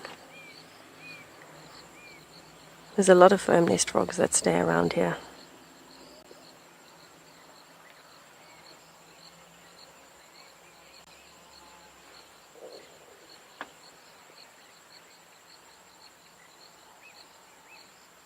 Interestingly enough, it seems to be quite quiet here at the moment. The only birds I can hear a blackback puffback in the distance, but I'm mostly hearing hornbills. So even the weavers have stopped calling, but I think it's also again too hot because there is an overhanging nest system of weavers' nests over this pan. Normally we can hear them calling.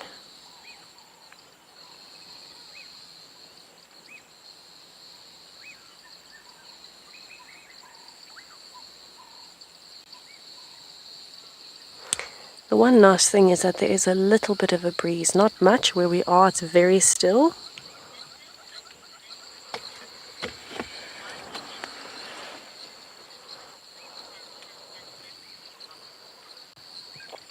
Sorry, we do seem to be having a few comms issues, so it's not coming through so clearly. But Mrs. Basinda's class, I think you are asking me why a leopard has spots.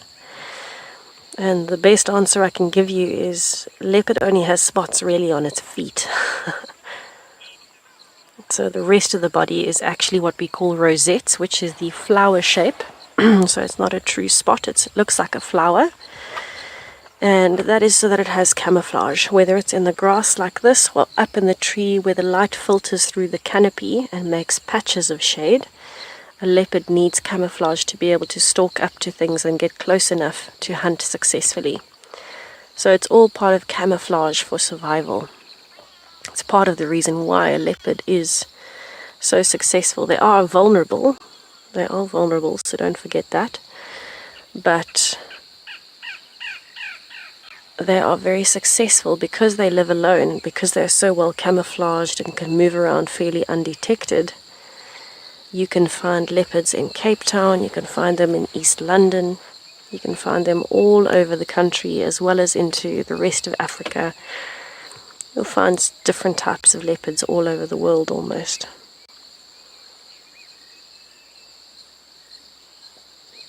I think this might be one of the most beautiful species though, this particular leopard, the southern African leopard that we have here.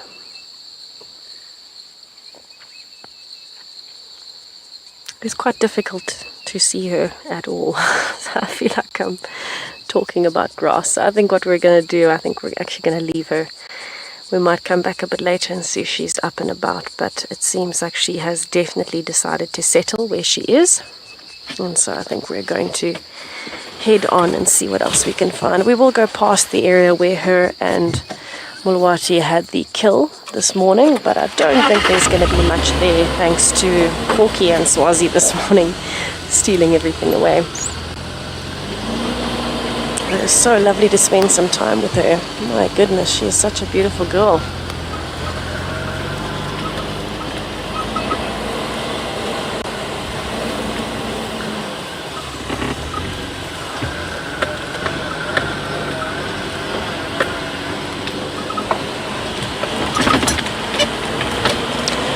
Mandy, there are snakes almost everywhere. We just wouldn't know it because we can barely see them.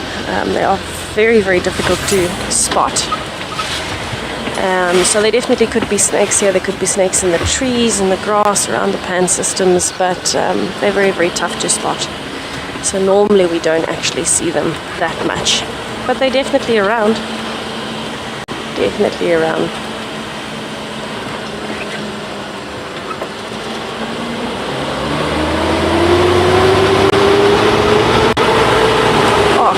Breeze is magical. So good.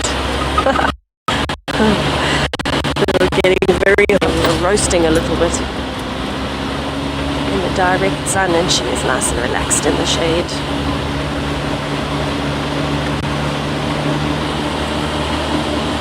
Okay, so we're going to head towards that area where there was the carcass this morning, just to see if there is anything. Maybe a hyena's caught the scent a little bit later than the rest. Maybe Mulawati's come back to try and investigate. But either way, I'm sure Langa will only come out later. There's some impalas there. Stations, just an update. I left Langa static open lock just south of Twin Dams wall next to the pan system. She's got zero visual at the moment. Okay, giving everybody an update. Hello, impalas. They definitely do not know that Langa is here. This is actually a small bachelor herd. And I'm sure it's part of the same bachelor herd that we often see at Twin Dams. Definitely not far from where she is, but still looking nervous, and that's because the area that we're in is very close to where the kill was this morning.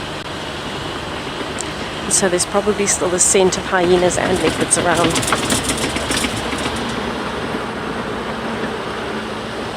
I'm not seeing any other fresh tracks other than tracks of Langa going that way, which is expected. But I do want to have a look here. Oh, we've got impalas here. So I don't think Mulwati would be right here. You never know, but I don't think so.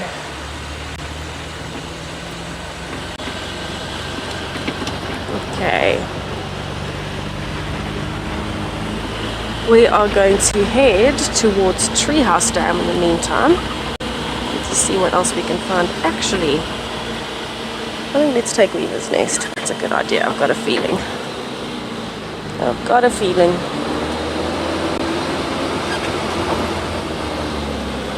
Let's try it. Maybe we will get lucky with those elephants. Ellies, Ellies, Ellies.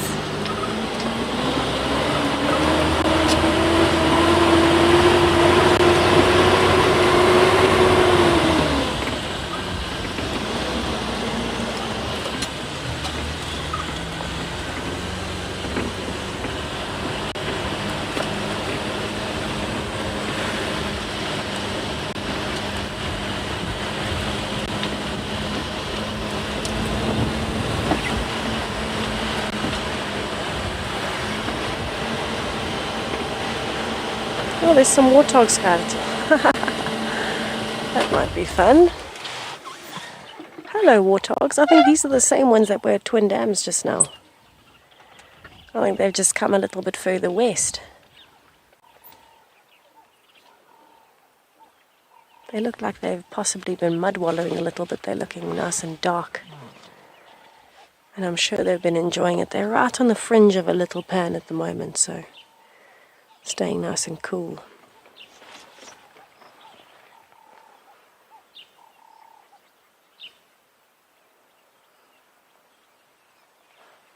So this is probably one of my favorite herbivores to see. I think they are so unusual in everything. The way they feed, the way they interact, their playtime.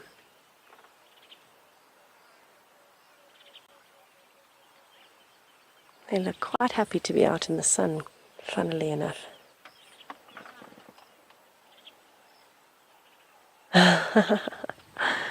Off they go into the shade. So lovely to see them, actually. So this is actually prime prey for a leopard like Langa, because these are not massive warthogs. They actually look fairly young, and so they're actually a very decent size for her. So I guess for them it's a good thing that they moved away from Twin Dams. We will carry on. I wonder if there'll be anything at Treehouse Dam.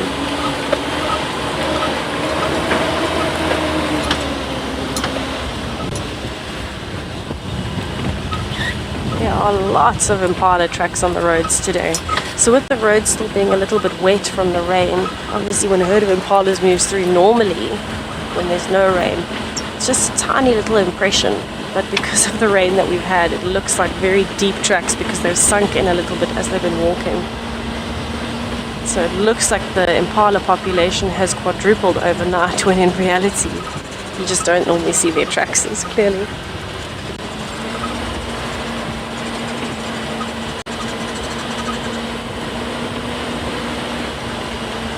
I know Lauren was chatting about her squirrel and monitor lizard just now. I'm wondering what the update is this afternoon. Heather, actually yes, you do get tusker warthogs, so warthogs that have very, very big tusks. What's interesting about their tusks is they're different to an elephant. So an elephant's tusks is one set of top teeth that are modified. For a warthog, it's actually top and bottom, and it's the canines that are adapted to come out, and they fit on top of each other and sharpen each other all the time as they feed. But yes, I've seen a warthog. He was a very big male, very big body as well, so one of the biggest I've ever seen. But his tusks came all the way out and around almost back towards his eyes, so they pretty much touched in the middle like a heart, and they were very thick. So he had very, very, very big tusks. It's good for him in the sense that he can use it to defend himself. The tusks are hard and they can take a bit of a knock if he needs to smack anything, like another warthog or a leopard if he wants to defend himself. But the problem with that is once they start getting that big and they start curving back on themselves, there's no more sharp point pointed towards the threat. So where normally a warthog tusk is very sharp and can cut through the skin of other animals or be used as a poking mechanism to try and keep them at bay, when they've curved back in on themselves, the part that's touching the other animal is the curved part, so it doesn't have a sharp impact, so it can be a disadvantage. But yes, you certainly do get quite a few warthogs with big tusks. Also remember, it's part of the reason why warthogs adapted to backing into their burrows in termite mounds.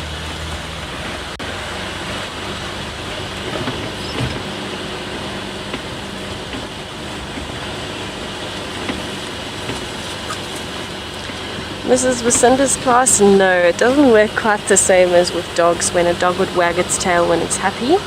They wag their tails always when they're walking, and that just means that as they're walking through the grass, there's a pretty high chance of parasites getting onto their skin.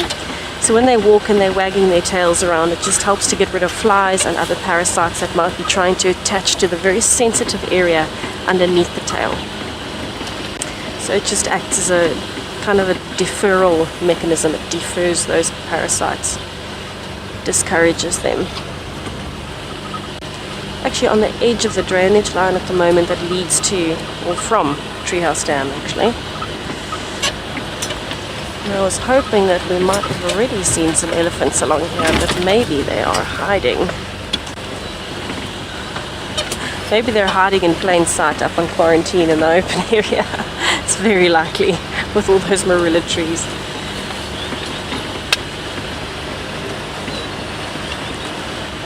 Oh, I think we've got a big warthog at Treehouse Dam as well. This is so exciting. Let's see what else we've got here.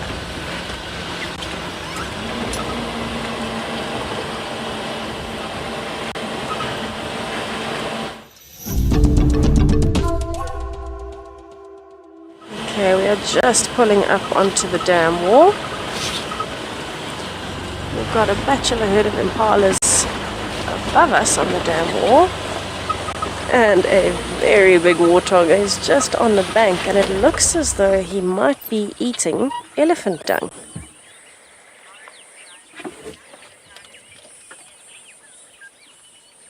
Let's have a look. I think it's eating elephant dung, possibly looking for those marula fruits and any undigested seeds. You can see it's shoveling it with its snout.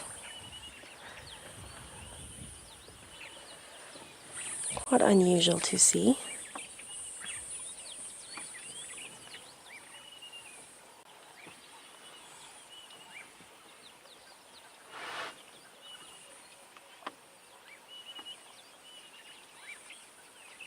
Listen to all of the birds. We've got so much happening here.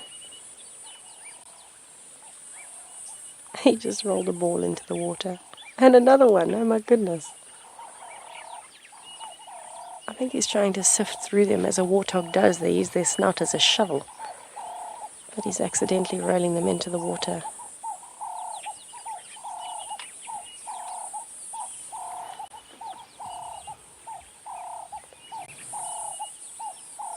He's definitely had a mud bath. Look how shiny he is. The oxpecker is loving it. It's actually so bright with that reflection of the sun.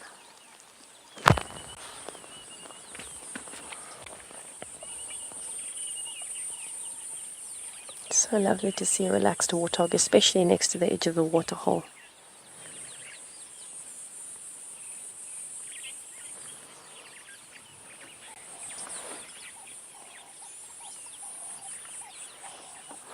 I think a terrapin got a fright there.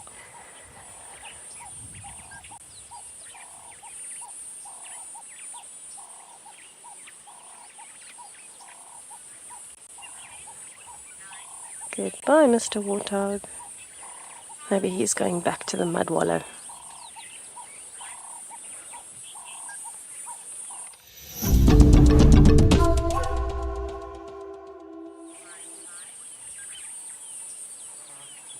What a peaceful scene here at Treehouse Dam.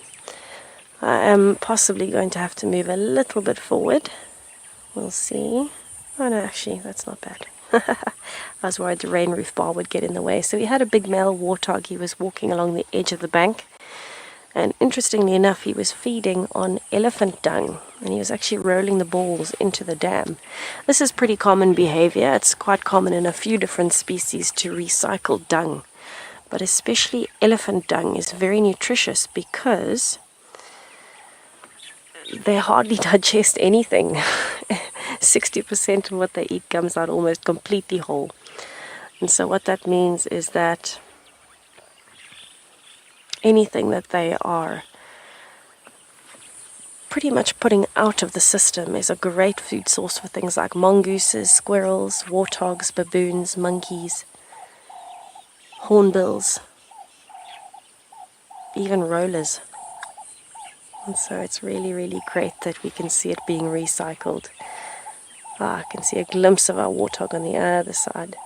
He's gone all the way back around. It looks like he's had a mud bath this afternoon, which is what elephants would do as well, and so would buffaloes. Had a bit of a mud wallow.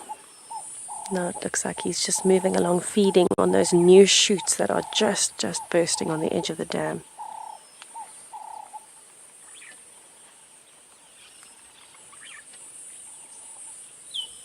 He's actually got fairly big tusks, and I think he heard something there to make him look up.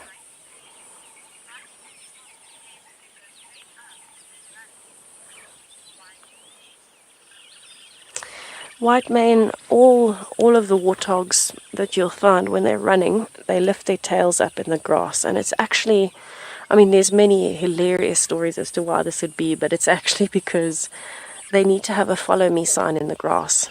Oh, he's urinating. So basically, when you're running through the long grass, you need to make sure that your babies or your partner can follow you. And because the grass is so long, the easiest way is to follow the tip of the tail, which has a bit of a tuft on it. And straight up in the grass, it gives you an object to follow as it moves through the grass. So it's simply a follow me sign, the same as Lunga's tail would be white underneath. And the same as a lion's tail has a black tip on it. Cheers, come on. Go ahead. We're back in the game. What's your luck?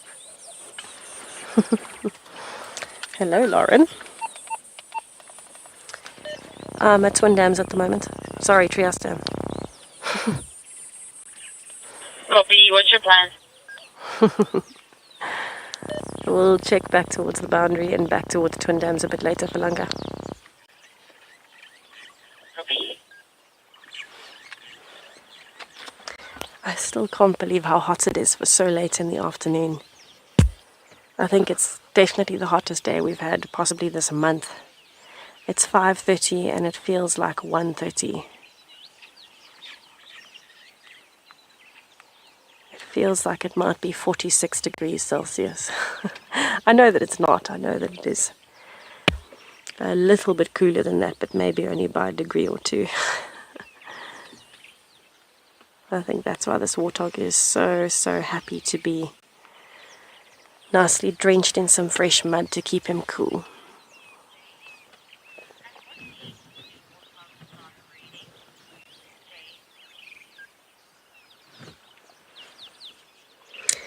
Jade, warthog sows and warthog boars will be different actually in the age that they start breeding, but only by a little bit. Oh, sorry, my radio is... Let me just turn that down a little bit. So if I'm not mistaken, I think sows are probably close to 2 years or 3 years. But boars will be different, they'll be older. But let me double check that for you. Let me double check. I know that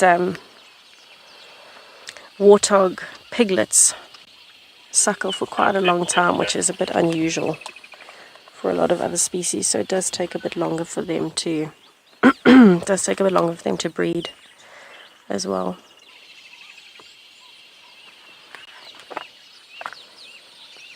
Goodness gracious, it is hot.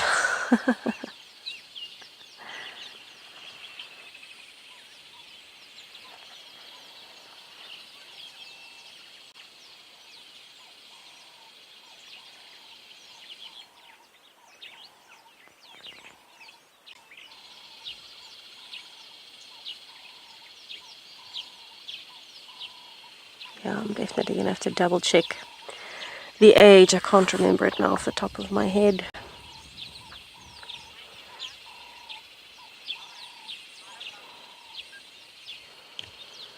Okay, well, I'll try and reposition us into a little bit of shade over here, hoping some elephants might come down. Let's head over to Lauren on a bumble.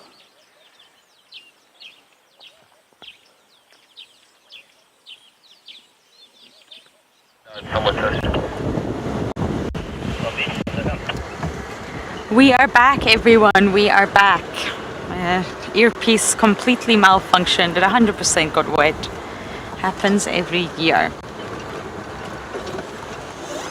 Did it just catch something? Got a little lilac breastseed on the ground. But anyway, I got a new earpiece and I am now back in the game. So I have to start from scratch, everyone, I'm afraid. I was on a Kalamba mission and now I have to sort of figure out.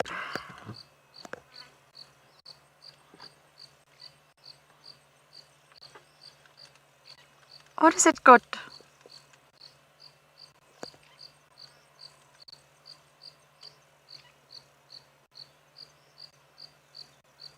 I remember I can't actually see.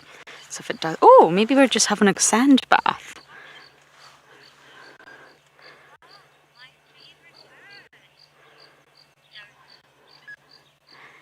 Joseph, you're saying your favorite bird. The roller.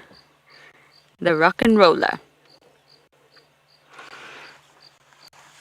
Pooh! Is it the lilac-breasted, Odie? It's European. I can't see lilac. It's dirty. Let me get onto my binos.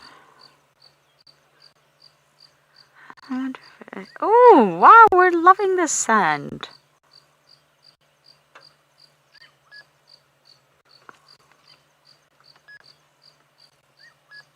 Oofed.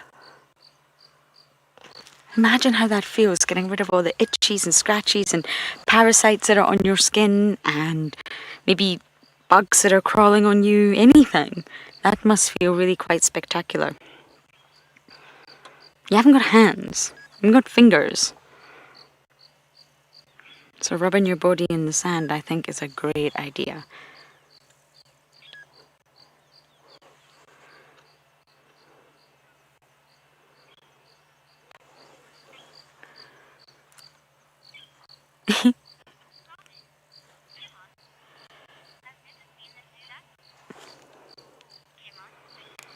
Come on, you've never seen them do that before. It's quite common in birds to give themselves a little sand bath. Some birds do it far more than others.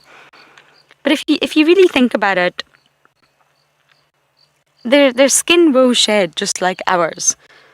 New feathers coming through, maybe quite itchy. Insects will be crawling on them. Maybe not all the time, naturally, but giving yourself a good, itchy, scratchy sand bath is definitely a good idea.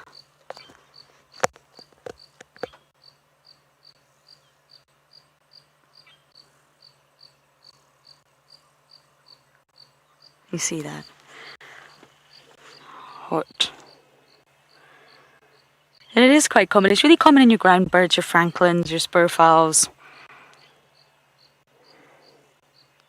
Even the guinea fowls, actually, they'll do this quite a lot.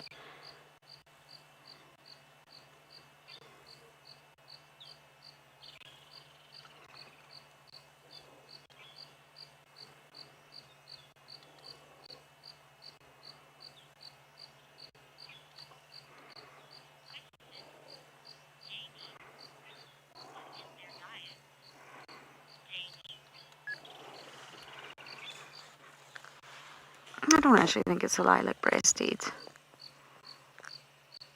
I think it could be a European. Oh, stick! Wow, that's a big stick. My goodness, very impressive. What do you want with a stick? Now you're just showing off. It's not the lilac-breasted, sorry, I just cleaned my binos. I'm really bad at taking care of my binoculars and need to be better. They are your eyes out here, after all.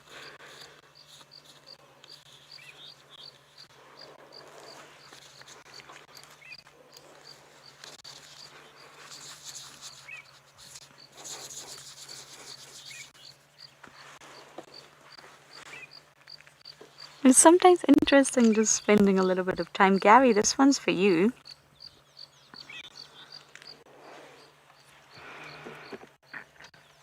Okay, now you're really, really showing off. Making Odie work for his money.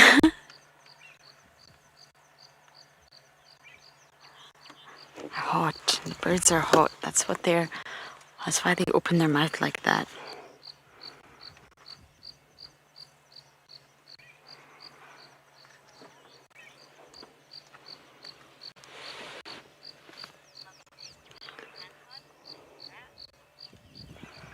What a lovely little sighting. It's good to be back out, I must say. Not sure what my plan is yet, but we're going to take it as it comes.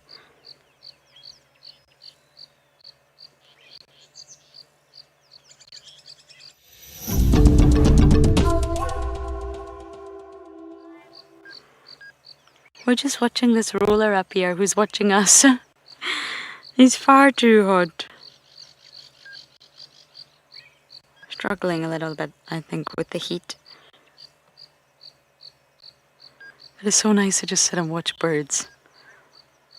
It's pretty good views as well, so we're just going to sit here for a moment or two and appreciate this roller.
Isn't it so cool? This roller has been surprisingly obliging.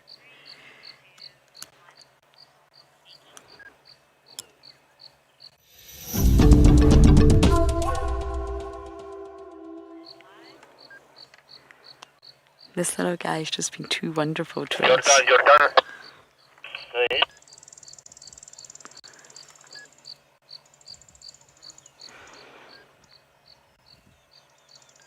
Not shy at all. So most birds take flight when there's a vehicle there, but clearly not all. I really wanted to get up and check that oriole nest, but I think we're probably going to have to leave that for tomorrow. It's way at the other side of the reserve now.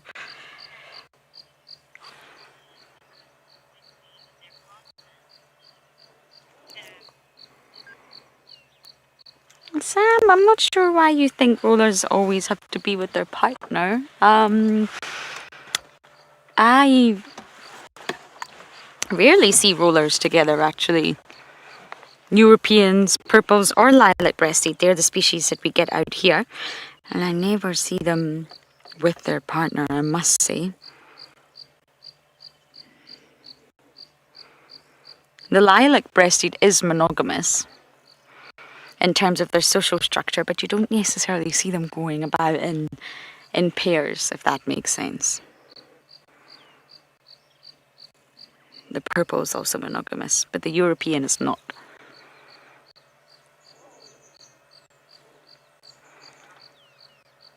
And the European's a migrant. The purple and the lilac breasted are the permanent residents, the ones that are always here. We don't see the purples too often. They're a little bit uncommon in this area. They're also gorgeous though.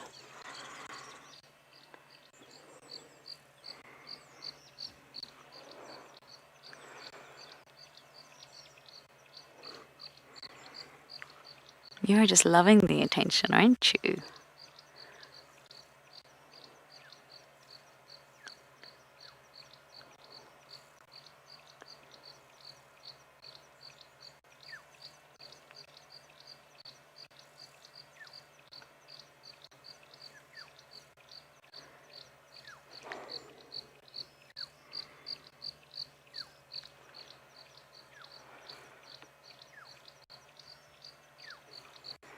I wish I could see the views that you guys can see. I think Owen must be doing an incredible job right now.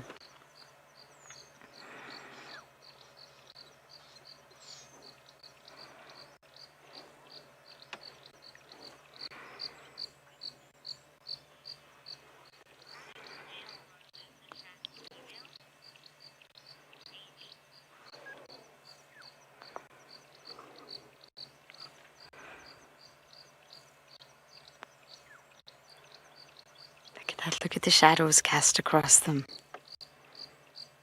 Across his face. They're very picturesque. It's still extremely hot. It is now 5:45 here in the Lowveld, and I am hoping that shortly we start to feel a little bit of relief. Here's me complaining about the heat. Yesterday I was complaining about the rain. I'm quite good at this.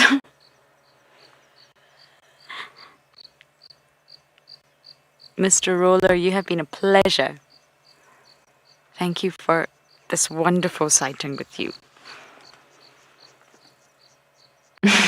That was thank you. Okay, Odie, I think we want to bumble. We've got to start again.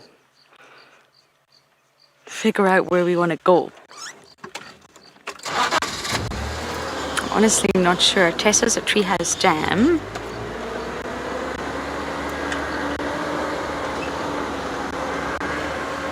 I do want to check on the hyenas at some point.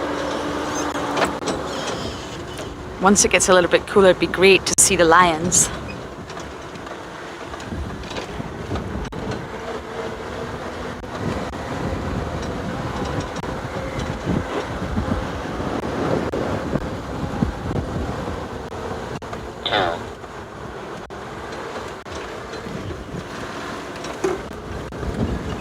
Okay, I don't quite know entirely what Tessa is up to, but let's send you over to her and find out.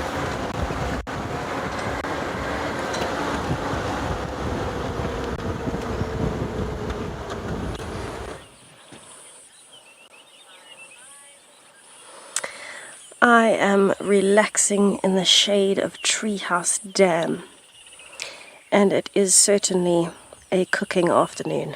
I can tell you that it almost seems like as much as the dam has filled, today's been so hot that it might have started evaporating the water too quickly already. But what we have actually got here is a bachelor herd of impalas.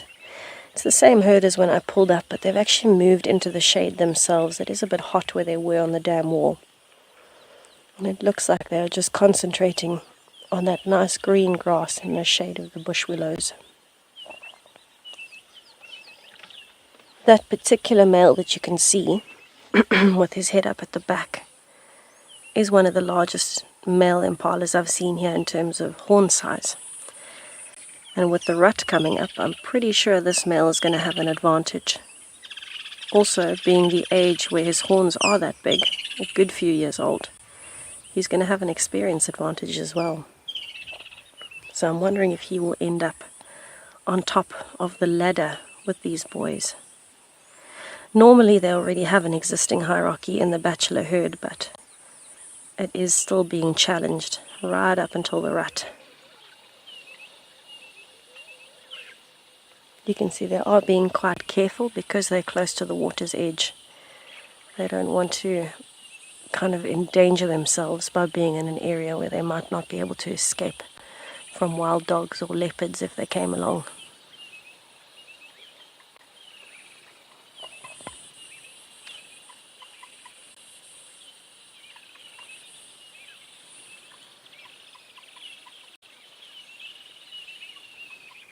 It is such a peaceful afternoon.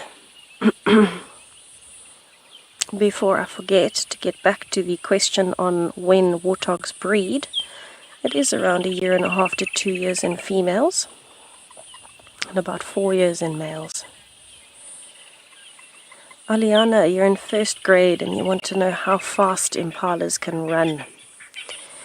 It will depend on the age of the impala and the fitness of it, but the average is about 85 kilometers per hour. It's very, very, very fast. Faster than a leopard. Seems like quite a crazy amount, actually. Even big things like elephants, can run up to 40 kilometers per hour. Much faster than humans can run. Or most humans, I would think.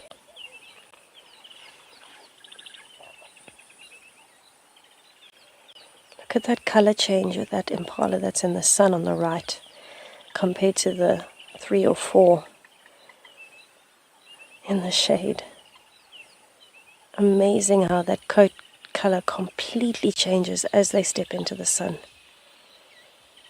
And this is why the shade forms such an important part of camouflage, not only for herbivores but for predators as well when they're hunting. When the sun is reflecting off of the coat, it becomes shiny, it becomes much brighter in color, and it becomes a lot more obvious. So this is another reason why things like leopards and lions prefer not to hunt in the day, especially not on a sunny day, unless an opportunity presents itself that they cannot ignore. Have a look at those gorgeous red colors coming off the back of those impalas.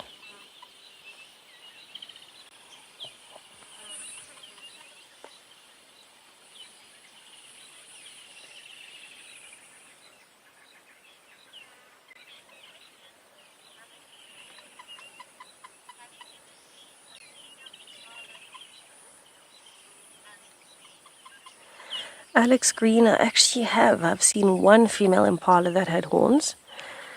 I had heard of it before, I'd studied it a bit at university, but it was my first time ever seeing it in the wild. It was actually in the Kruger National Park on self-drive, and I was quite surprised at how different the horns looked. I'd seen pictures before, but I think seeing it in person is quite different because they don't look like male horns. They're very, very thin, and they're often deformed in shape. And this particular female had one horn that kind of went almost upwards and outwards to the side, and the other horn came right down past her eye, in between her eye and her ear, and back down underneath her jaw. So it was very, very strange looking. But it was quite an unusual find.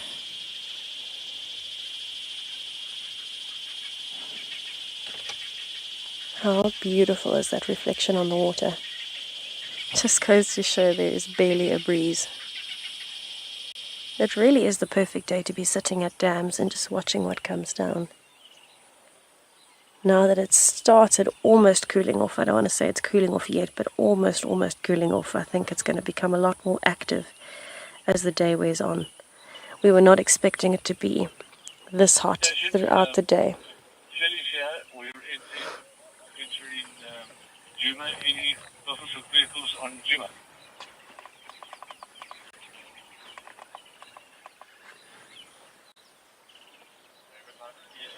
We are lucky we are sitting in the shade at the moment. It still feels like very high 20s, but in reality in the sun it's probably 35, 36 degrees Celsius in the sun. Sally Brown, Impala's rutting season happens usually in May, and it is very vicious, and it normally lines up with things like wild dogs denning. Wild dogs will den anywhere from May to June usually, and this gives them a great opportunity for food to feed their pups at the den site, because this is the season, that May season or the May month, when the impalas are so weak. It's the season where they can have slightly easier pickings of the impalas, because the males focus almost all of their energy on fighting.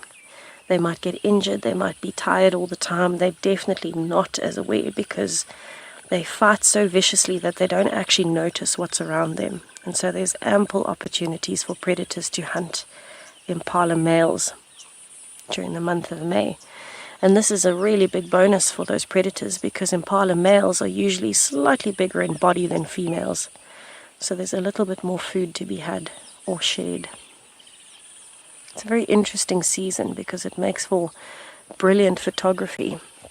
It's basically just before our dry season, and so it's not green like this. It's honestly, it looks very brown and very dry. There's a lot of dust, and so when the impalas fight, you often just see a cloud of dust that follows them around, because they chase each other, they fight each other head to head. The sounds are unreal to even try and explain. and just so different to any other season in the bush.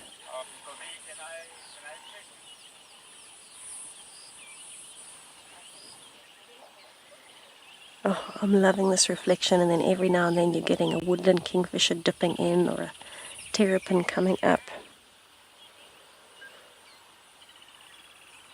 I think I could dam hop every day in the summer and be absolutely happy with what I found here. So stunning.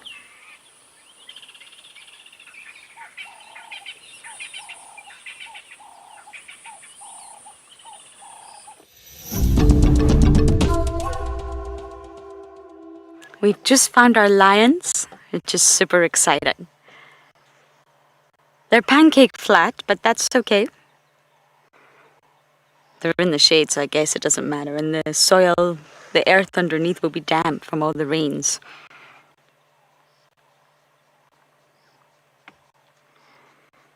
We're just going to sit and watch them for a moment or two.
It's actually quite peaceful. I'm also in the shade, so I'm quite happy.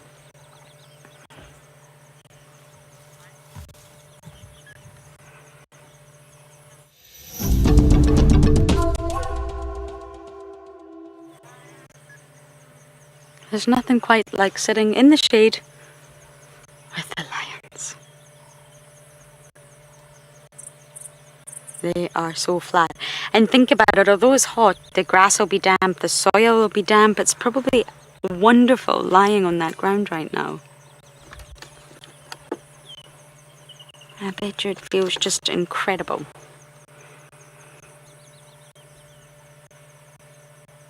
I can see Tessa's tracks from this morning as well. They're right on the side of the road, so I don't think they've moved.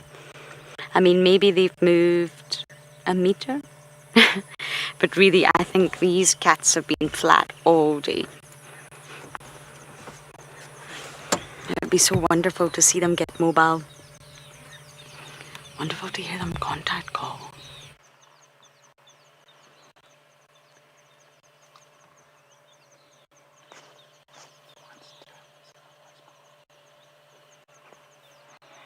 Yes, yes. Terwijl heel gelegen nog.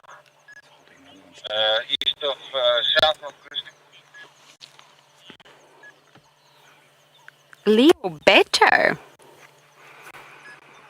What a strange way to put that. I don't think either of them hunts better. They are incredible hunters, full stop. Male lions obviously get a really bad reputation for not doing as much hunting. You'll actually read that in textbooks. Male lions don't hunt. Females do all the hunting and the males steal the kill. Yes, the females do a lot of hunting, but my goodness, the males hunt. Absolutely, they do. But yes, they do also steal from the females when it comes to it, but I don't think it's possible to say that it's the females that do all the hunting. But I don't think any sex is better, to be honest. The wonderful thing about a lion pride is that the lionesses are remarkably in tune with one another. Unbelievably in tune with one another. It's something that I admire so much. They are fierce predators. But at the end of the day, they just are so... Yes, they have disputes over kills and carcasses and probably have some grumpy moments too. But the bonds between lionesses and a pride is really quite something. Considering their fierceness, considering the fact that they are the apex predator, is really quite something. So when you watch them hunt together cooperatively, even when the male is there, it's really quite something to see. You'll see that they are all...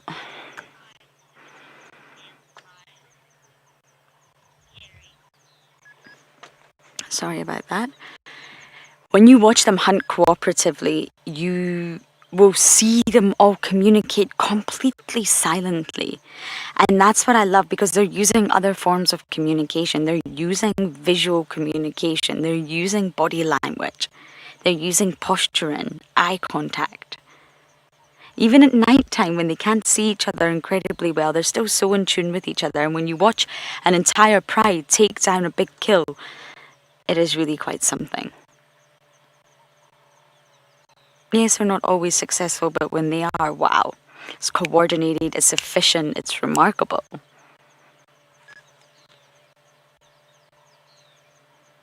So I wouldn't say, Leo, that any of them are better. I would say that they are also, they're both incredible.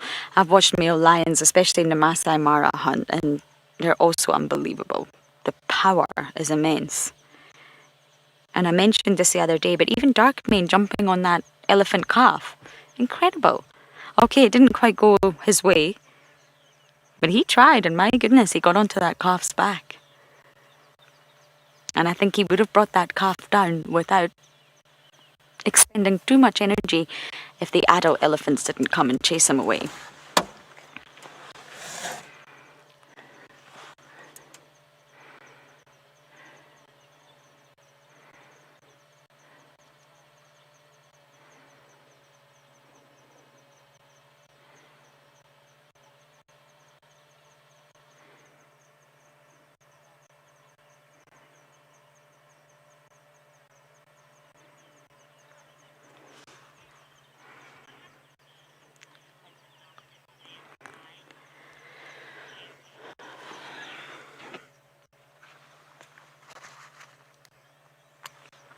Carrie, you're asking what happens to a pride when the dominant male dies. Remember, the pride is resided over by a coalition. It's never normally just one male. Now, coalition numbers can differ across the board, but it really isn't just one male. And within a coalition, there is no dominant male, really. There may be one male at that point in time that is in the best physical condition, and he's maybe the biggest and strongest out of the lot of them at that point in time, but that's constantly changing. He's not really the dominant one per se. A coalition is like a band of bros, if you like. Whether they are genetically related or not, they'll become a sort of band of brothers. And cooperatively, it makes sense to form a coalition because you can take over more prides of females, which will give you more mating opportunities to continue your bloodline, and bigger territories, more resources within your territories. So it makes sense to have more bodies to do that, defense, protection. So it's not one dominant male. So if you do have a coalition and one of the males dies, the coalition will just continue on. They may have to reduce the size of the territory. It may have a big impact on them if there are competitors. It may not. That's quite situational, depending. Hello.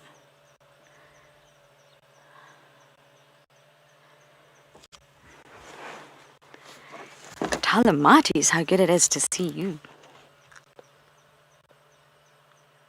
Oh my goodness, tick. Is that a tick? Oh. Oh dear. There's one in his right ear as well.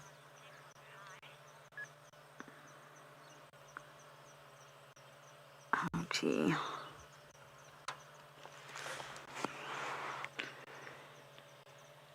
I thought I got my binos out because I thought something looks wrong with her eye, and then I can see it's a big tick.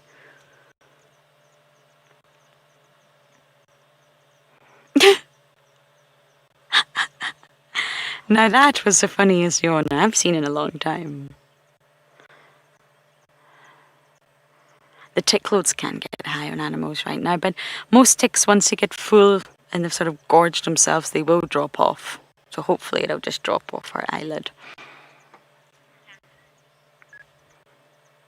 The ticks are completely normal on animals, especially in summer. It's when the tick load is too high. If there were many, many ticks all over, that's when you would start. Oh, we're going for another yawn. I feel like you're not getting that big yawn out.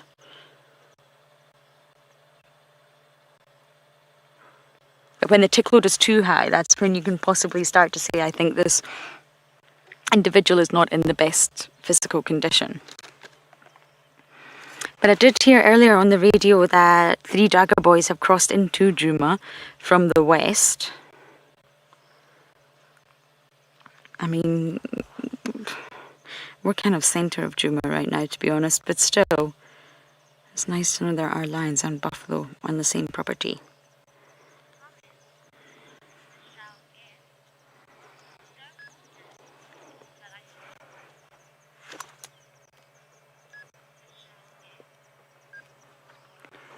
Michelle S., you're saying so gorgeous. Indeed. Oh. I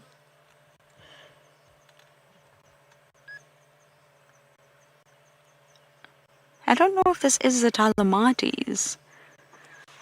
For some reason, with all that sub-adult male, I don't think this is the Talamatis, anybody. Are you able to confirm for me?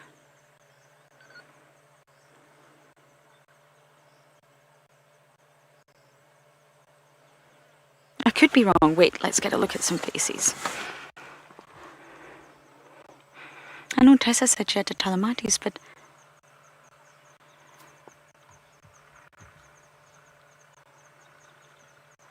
a sub-adult male made me think Nkuma.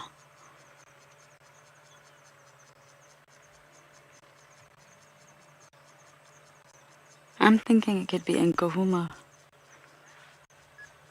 Oh, Kimberly, you say it's the Nkahumas. I thought so. Thank you, thank you. Hello, Nkahumas. I didn't. Something was sitting off about the Talamatis there.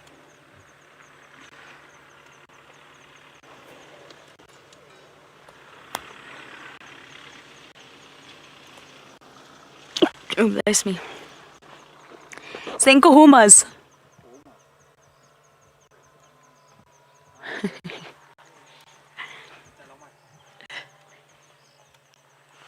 Bless me, everyone. Please don't tell me my allergies are going to start up right now.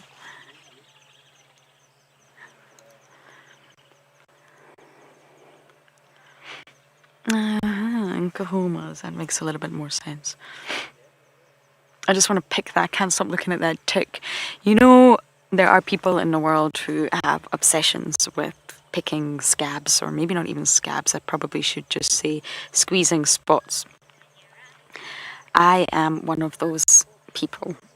And yes, I'm not proud of it, and there is a name for it, but I am one of those people that has to just squeeze pimples. I cannot leave it.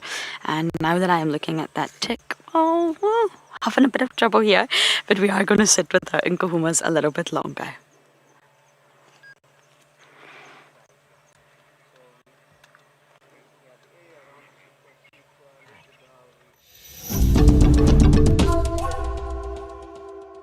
Outside, you see Okay, so I'm bumbling down back towards the area of Boone Twin Dams just to see now that it's cooled off, maybe Langa started moving, probably around. You never know, life is full of surprises.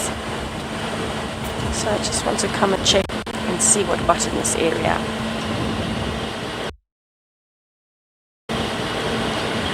We are quite lucky, we're down in a dip, which means that it is cooler than anywhere else.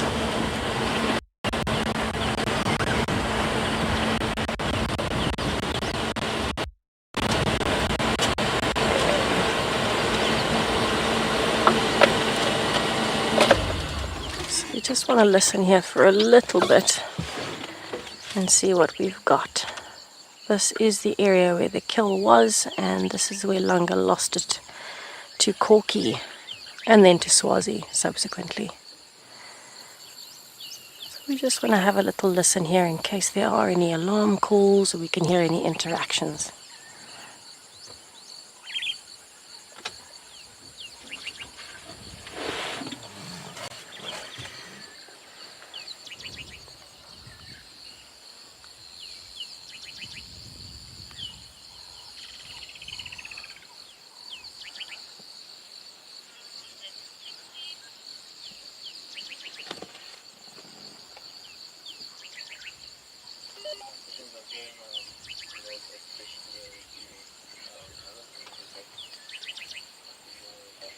So I'm just hearing normal calls for now.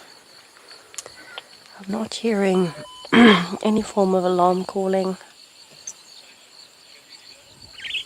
I am scanning through the trees as well, but I haven't noticed anything. That being said, Langa was lying a few meters from us and we didn't see her when she decided to hide in the thicket. So she could be here, she could be watching us, and we wouldn't even know it. I hope she is still around.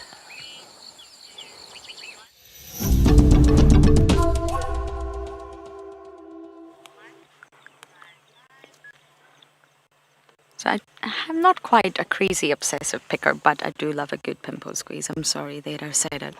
But the actual obsession, I believe, is called dermatillomania. I don't have that. But I'm sure some of you know what I'm talking about. And it's all to do with dopamine. It releases dopamine, that sort of pleasure. And dopamine directly affects your emotions. Controls the brain's reward center. So that's why people get addicted to it. And that's why I want to pick off that tick. I just thought I would inform you of all that. But of course, I am not advocating it. It's a terrible habit. Do not do it.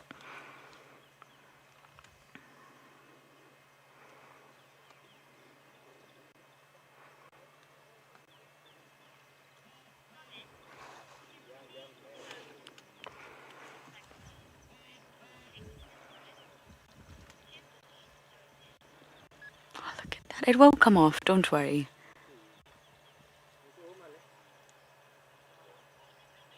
The tick will just eventually. I think it's on his eyelid. Let me just get my binos out again. It's not on his eyeball, of course, but it will be affecting his vision. Look at how he's gorgeous. Retain that pink nose. Didn't stand up for very long.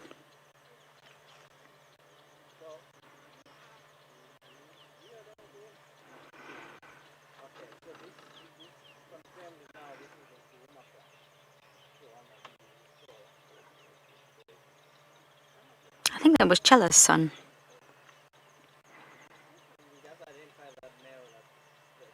Wow.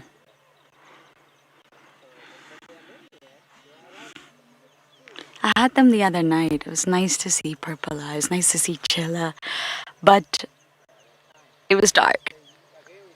And it was that beautiful golden light, but I didn't really get to see them. But I think that one with the pink nose is Chella's son, and if I'm correct, I saw him as a tiny, tiny cub. And there's something quite special, as you all know, because you're on board with us for this journey. There's something quite special about watching these animals grow up and knowing them since they were a cub. Okay, Nkuhumas kind of disappeared for a while, so we didn't get to spend too much time with them.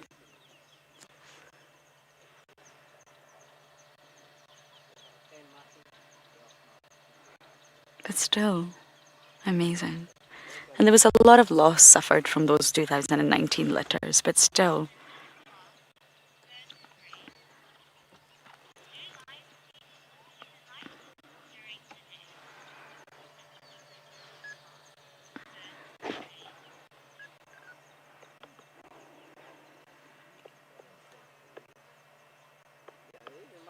Mrs. Basindi's class? First grade. You are watching us. Lions sleep more during the day. They are nocturnal. And people say lazy lions, and I know they are just teasing, but it actually annoys me sometimes because they're really not. Yes, they do sleep a lot, but so do we. My goodness. I love my bed. I could sleep forever. And they are just more active at night. I mean, when you see lions at nighttime, if you are following them at nighttime, they will be active, they'll be hunting, they'll be patrolling, they'll be calling, they'll be scent marking. All of these things take up energy. They'll be hunting. Many times they'll miss. They'll fail. They'll have to start again. Yes, they might take some pit stops through the night for sure. But generally speaking, they're active at nighttime just like we are active during the day and most of us go to sleep at nighttime. I know people only tease when they say lazy lions, but it's not the case, really. They sleep a lot during the day, absolutely. So would I. It's hot. You know, when it's so hot and it just zaps your energy, you're exhausted, but you're not actually doing anything. It's the heat. The heat wears you out. It's exactly the same for these guys. But I can assure you, once it starts to get cooler, they'll intrinsically start to wake up as the sun goes down. And they'll take a while to wake up. They'll stretch, they'll defecate, they will groom each other. There'll be a lot of sort of preparing, and then they'll get on the move. And especially if a pride is split, you've also got to find the rest of the pride if you want to reunite. You've got a contact call. You've got to somehow find your pride mates.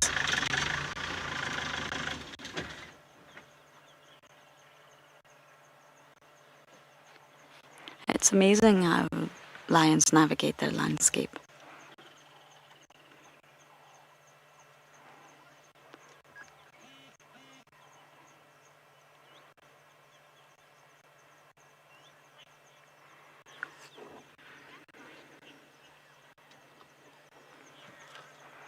If you think about their phenomena, what senses they're using, they're living in a chemical world.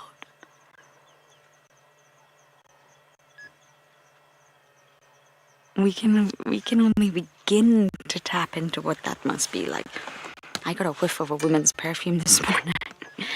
It was far too strong. She was wearing far too much perfume, and it wasn't the nicest of perfumes. And that's because she overdosed on perfume that I can smell it. But imagine that being your daily world, navigating through scents, constantly smelling. That's how you interpret your landscape. That's how you interpret your pride mates. That's how you interpret potential mates, threats, all through chemicals.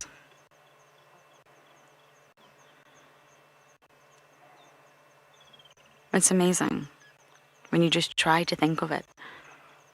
Explained have an excellent episode on dogs. And although it's dogs, I am very aware we're not looking at dogs. They've tried to create a visual interpretation of how dogs see their world through scent. But they've tried to visually interpret that because we are visual beings. So they've tried to educate us by making a visual piece that we can sort of say, that's how dogs navigate. That's how dogs get around. And I'm sure it's not entirely accurate, but it's definitely, it's a good attempt at trying to get us to think outside our realm, our little box, into another realm.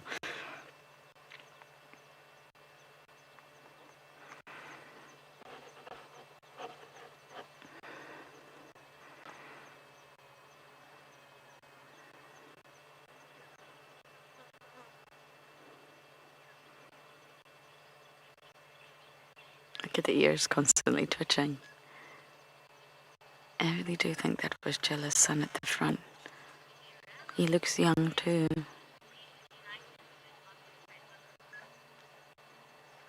Okay, we're gonna sit here a little bit longer because it's finally starting to get cool here with our tawny cats.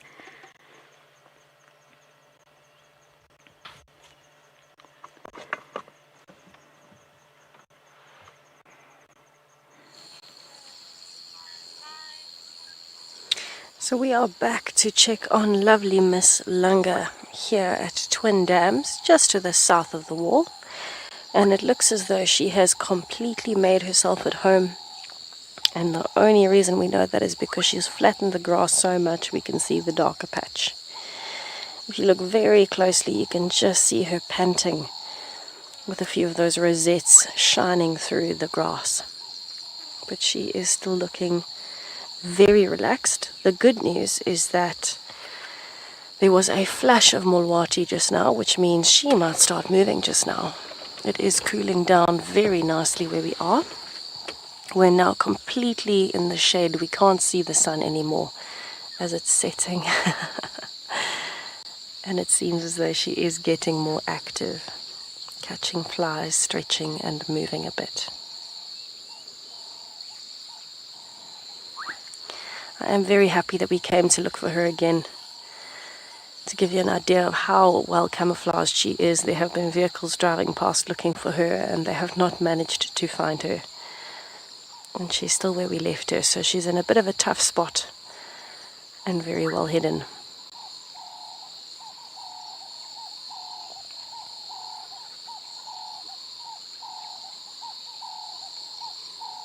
You can hear quite a wealth of different bird species around. Some insects, some bubbling cassinas, and just a flattened patch of dark grass.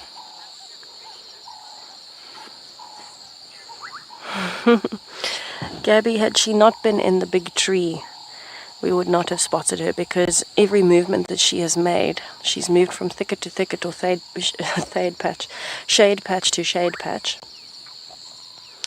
And when she was even a few meters from us, when she walked over towards the vehicle and across towards the dam earlier from the tree, she was maybe 4 meters from us, 5 meters from us, and we literally could not see her. So her camouflage is unbelievable. And you can just kind of see the grass moving every now and then. So if you didn't know she was here, it would just look like an elephant stepped there.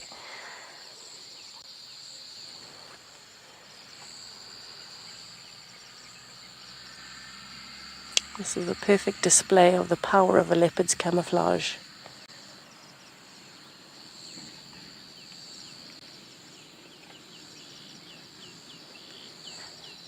Absolutely. Can we come in, please? Gorgeous.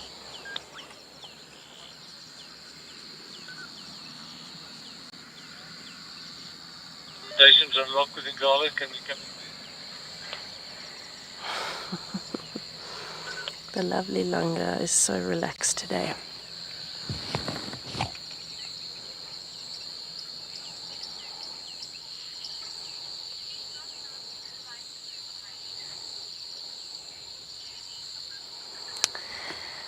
Julie, that's a tough question to answer. She is still a young female and she's not the biggest female I've seen. So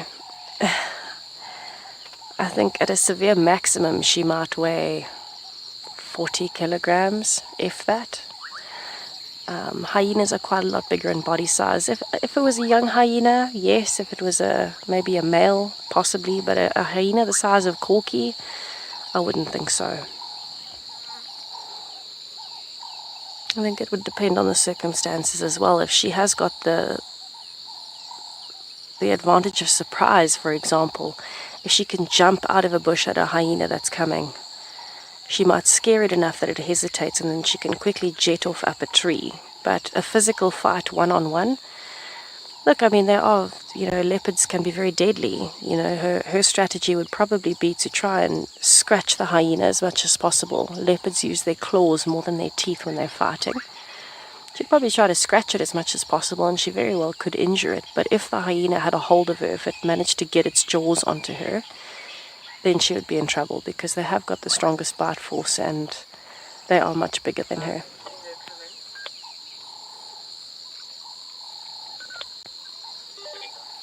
But she was fine with Corky and Swazi this morning. That being said, she was up in the tree, so she was safe.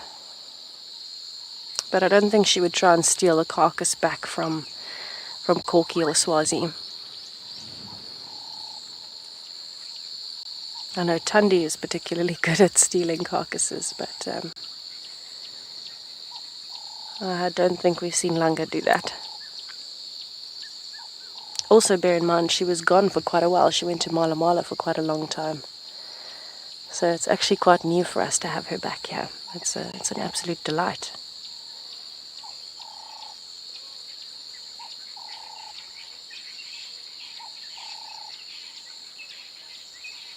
Oh, I love this dusk chorus starting. All the birds are starting to advertise where they are.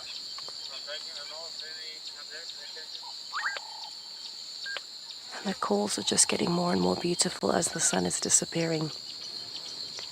It is still quite warm. I would say it's still in the high 20s, but it is much cooler than it was. So I do have a feeling that now, as the sun is really starting to set and the light starts to fade quickly, that Langa will start moving. Hopefully we'll manage to get her moving for you.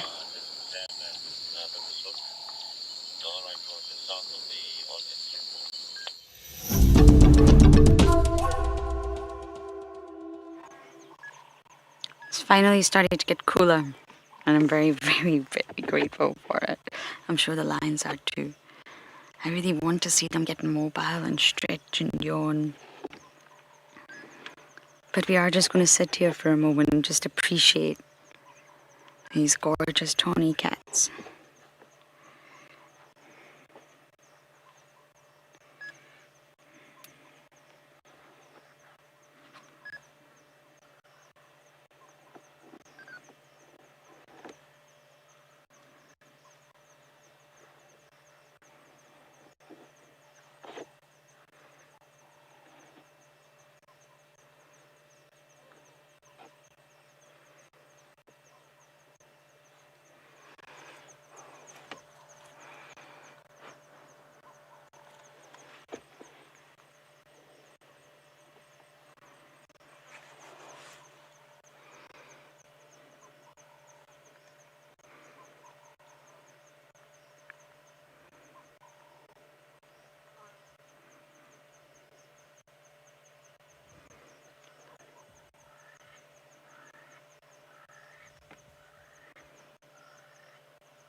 Isn't it just so lovely to sit and listen and watch them sleep?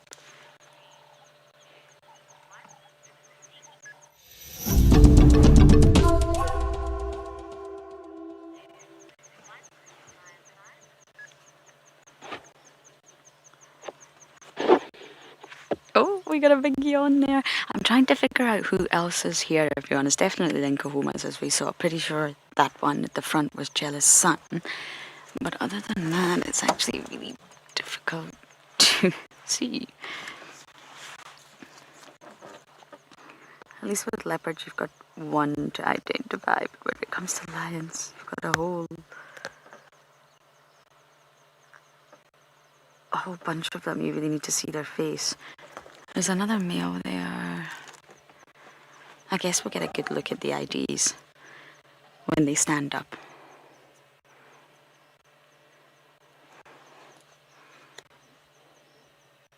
Which I'm hoping soon. I've not heard a lion roar or contact call next to my car in quite a while.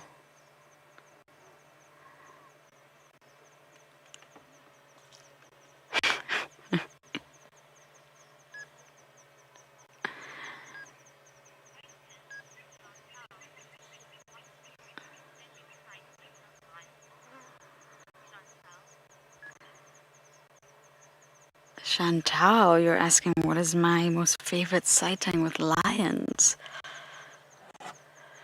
Chantal, that's such a big question. I've been here 3.5 years.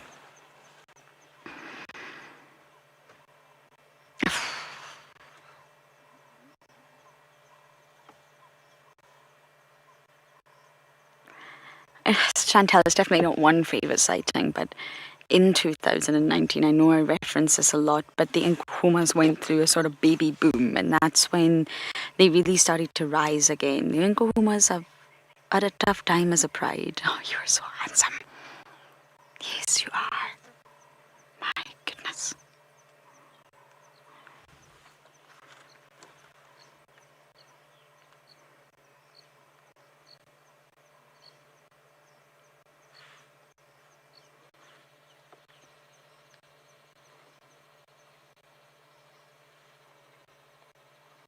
I am pretty sure that's Chella's son. What do you think, everyone? If you look at that notch in his left ear, I think it's Chella's son. Yes, so the Nkuhumas went through a bit of a baby boom, and they denned pretty much all on Juma. And just going from one litter to the next, the land just felt like it was thriving. It started with ridge nose, like, oh. Now that felt like a yawn. Okay. It started with ridge nose, then it went to amber eyes, purple eyes, then Chella. This boy was one of them. And she lost the other three, I'm afraid. And it was just the most wonderful time. We were having the most amazing sightings, seeing these little cubs and spending so much time with the Nkuhumas. It's when I really, really got to know them. We were spending almost every single day with the Nkuhumas. I'll never forget the day that Steve and I drove round and round and round. And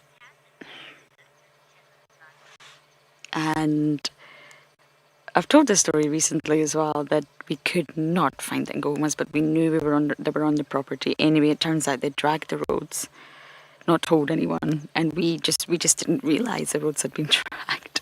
So anyway, that night, it was Christmas Eve, we went out as a unit, as a team, to go look for the lions, and of course they were sitting on quarantine. We found them within minutes, and they took down an impala right in front of us.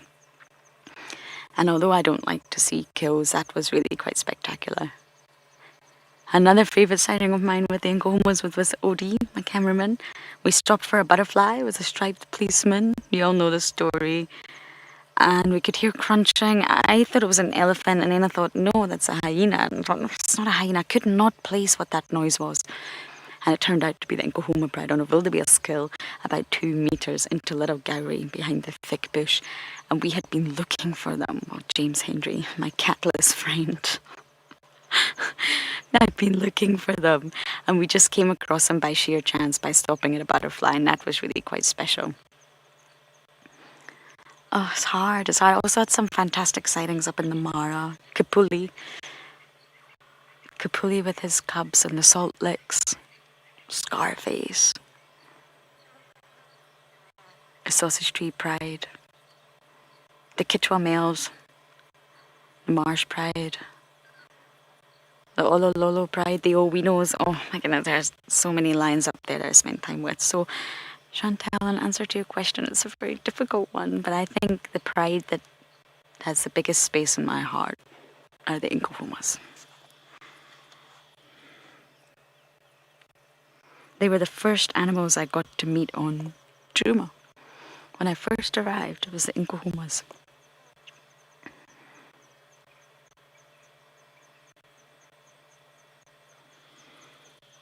And they're a very impressive pride, and they've thrived considering just before I met them, they were going through hard times.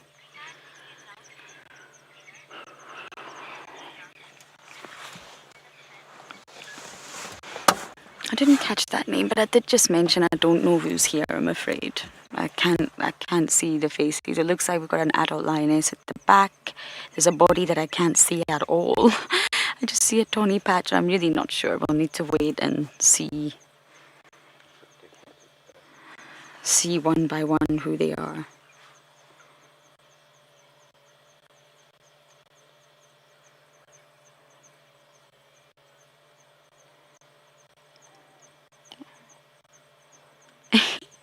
Jealous son, you're gonna make me yawn.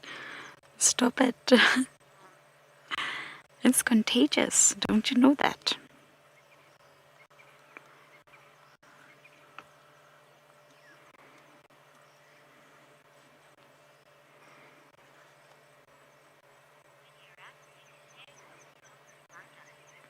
Okay, for my tawny cats, we're gonna send you guys over to a spotty one.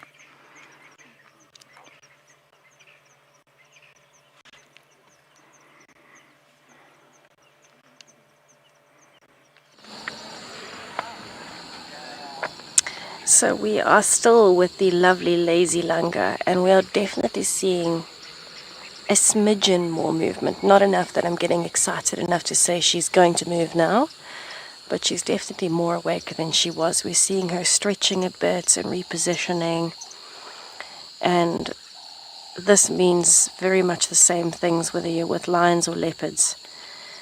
It means that they might start moving at some point. When they start stretching, it starts to circulate the blood a bit better. When they start yawning, it starts to get oxygen to the muscles, building up some energy. And especially now that it's cooling off, I think we might maybe get some action if we're patient.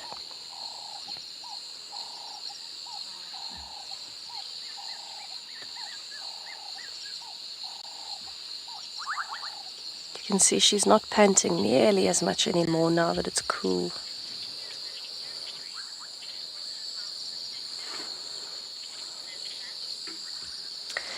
Lily Pan, no, she won't necessarily protect langur. I mean, they would know each other, but I don't think that we would necessarily, rush to her defense if there was something coming for her. I think it depends how close they are. Langur was gone for quite a while. She was in Malamala. Coming back, they would recognize each other, but I think there's so many other leopards in the area as well at the moment that it definitely complicates the issue. I think if both of them were by some chance in the same sighting, maybe they were fighting over a kill or something, and a hyena came along, yes, natural defense mechanism for a female leopard in general is to either move off or if you have to defend yourself. And so if it was that kind of a situation, it might inadvertently protect langur. But the motivation would be more for Sibuya herself than for langur, because langur is independent now. So each one would be looking after themselves more than anyone else.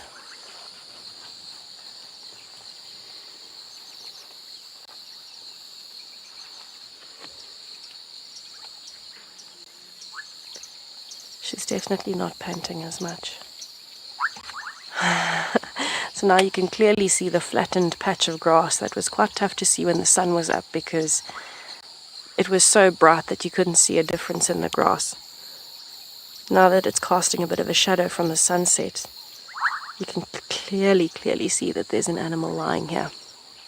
This is what we would look for when we're tracking. A bare patch of grass like this or a flattened patch would indicate that something's been sleeping there.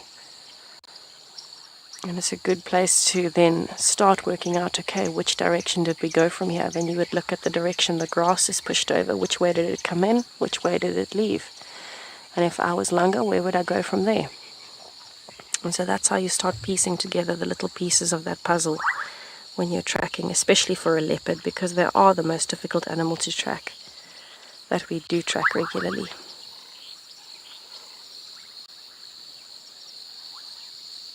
Those bubbling casinos are getting very loud. They're all mirroring each other, so males all calling at the same time or similar times, trying to outcompete each other.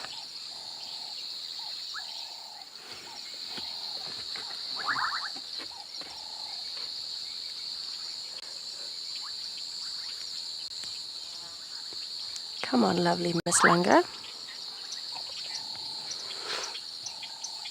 Right, so we are still playing our game of patience, so I'm going to play it for a while longer and just see, hopefully now that the light is fading, she will move around a bit.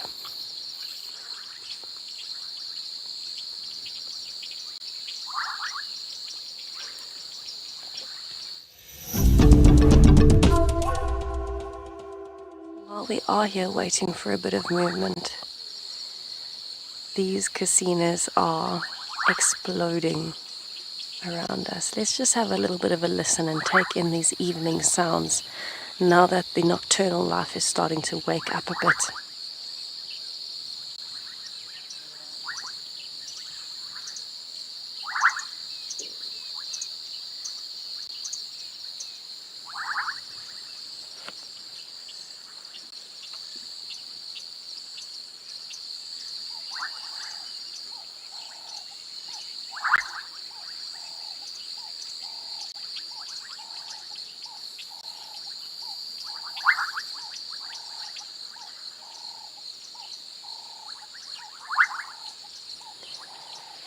What is amazing is that the bubbling casinos in particular are synchronizing between Twin Dams, the Pan system, Baboon Pan, and the Mulawati drainage line. They're all calling almost in unison. So it's like this massive echo all around us.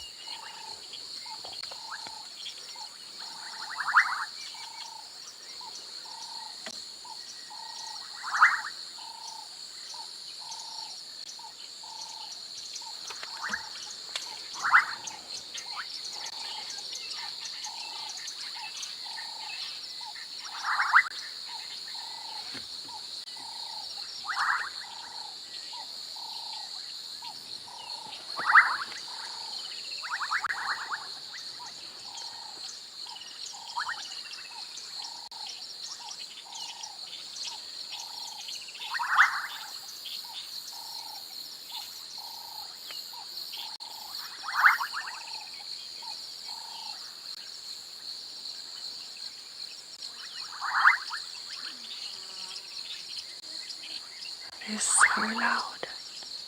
Oh, I'm loving this. I could sit here all night and just listen to the sounds. There are so many frogs. It is so loud in person, everybody. It's a really wonderful experience.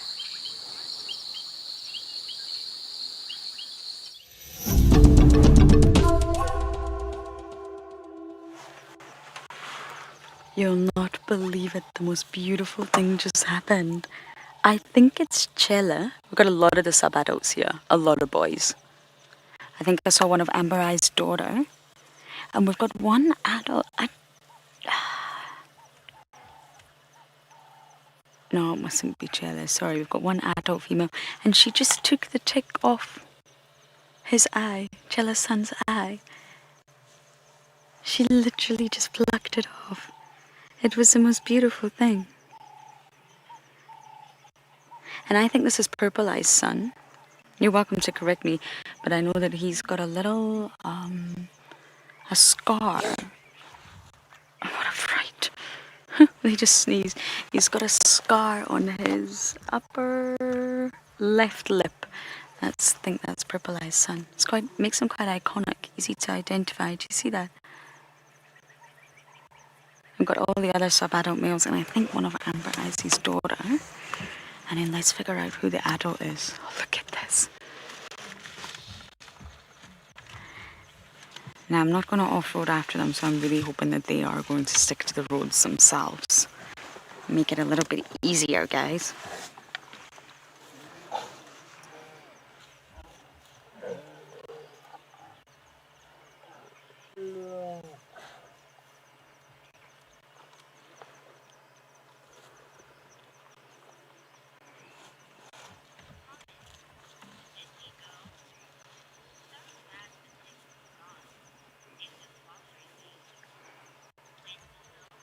Windy girl, it was...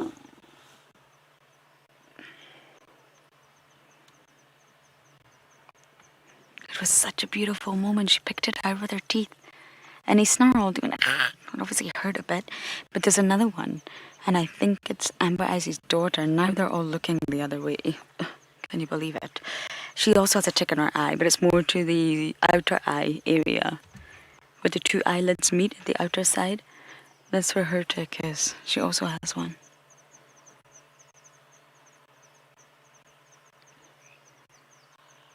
Oh my goodness. What a sighting.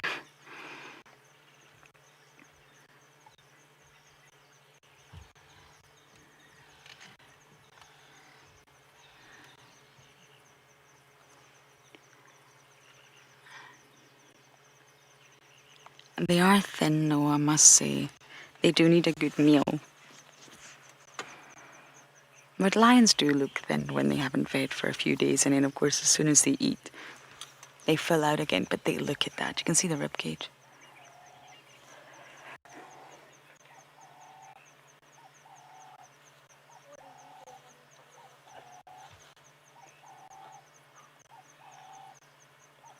You guys need some dinner.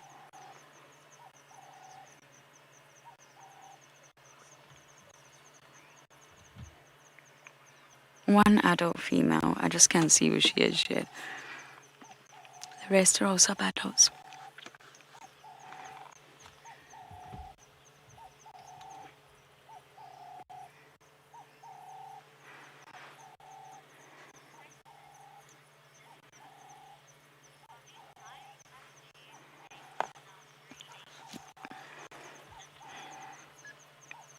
Olivia, no, they're still sub-adults, really.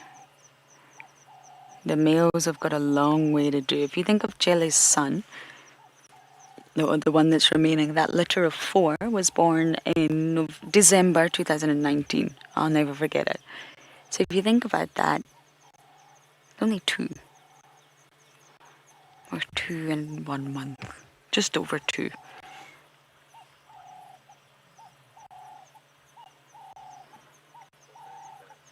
And the first litter was May 2019. So soon, I guess, that one will be coming up for 3.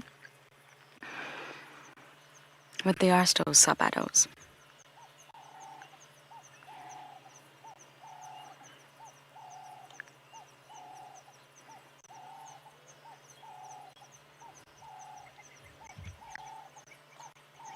That was so beautiful, that moment, seeing the tick come up, really.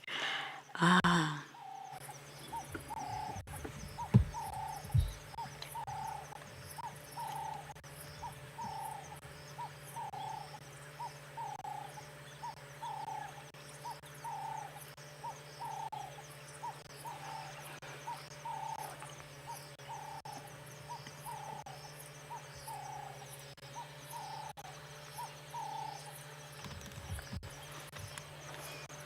I think this is Purple Eye's son, right here, Owen. This one that's sort of looking at you, actually, Owen. I'm sure that's Purple Eye's son. He's got a sort of scar going across his nose. Pale, pale, delicious eyes. Oh, it's so good to see them all. Daylight.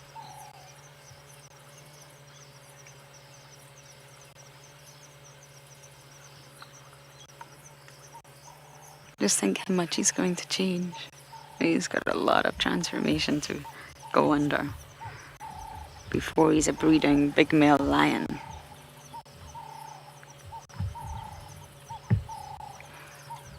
I wonder where Purple Eye is. I know many were concerned about her, but she was keeping up. She was absolutely keeping up, and she wasn't walking as well as we've seen her before, but she's a survivor. I think Owen is going to take us into infrared soon. Take it away, Owen.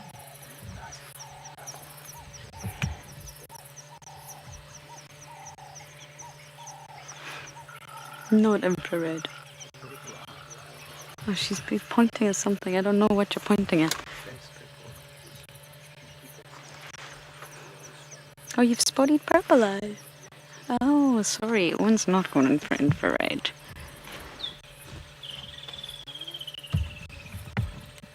You said he's spotty purple eye. Let's take a look at you.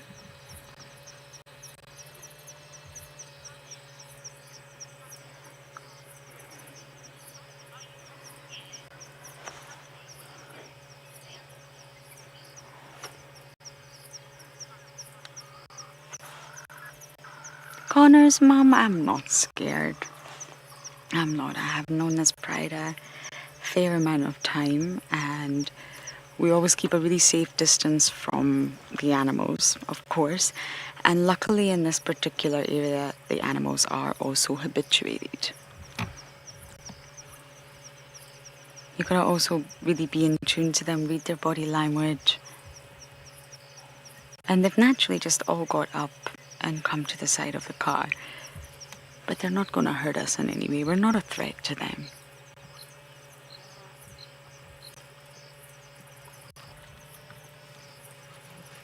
They're not even interested in us at all.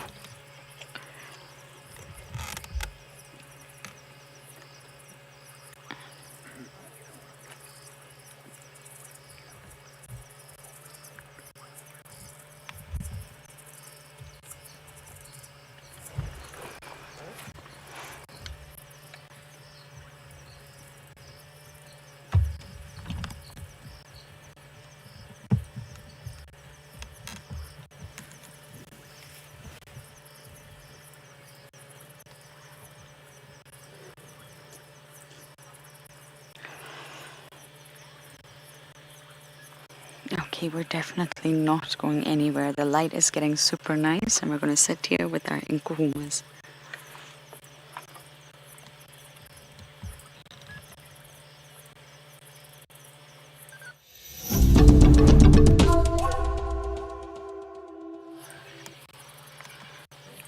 We're just sitting with our sleepy lions who are sleepy but starting to wake up now. The light is perfect, it's golden. We're just gonna sit here and watch them for a moment or two.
That was a hyena pooping. I don't know if you heard that or not, but that's what they're listening to.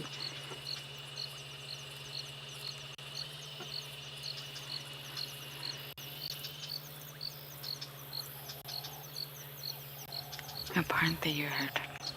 Thank you, FC.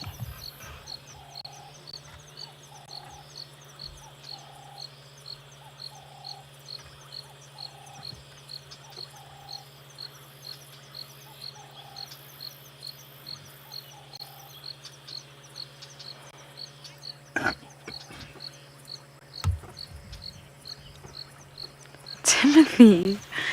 Sorry, my comms are terrible today. We're not winning. Timothy, you're asking why do the lionesses have manes?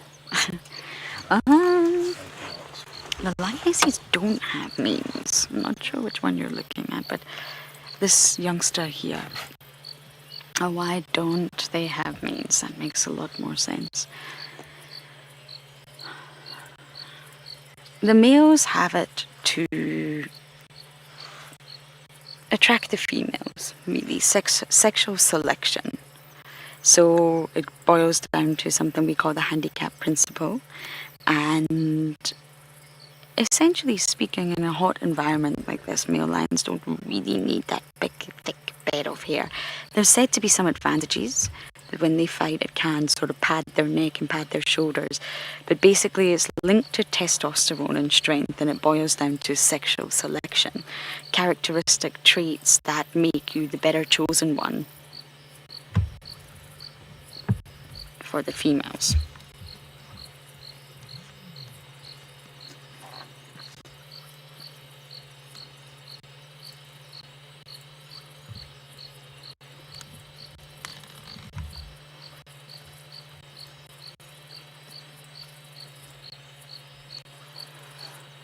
So that's why they don't have manes. They don't need to attract males like that. It doesn't work. The males are the ones that have got to be dominant, form a coalition, reside over the pride, be the most attractive to the females so that they can be the ones to continue their bloodline.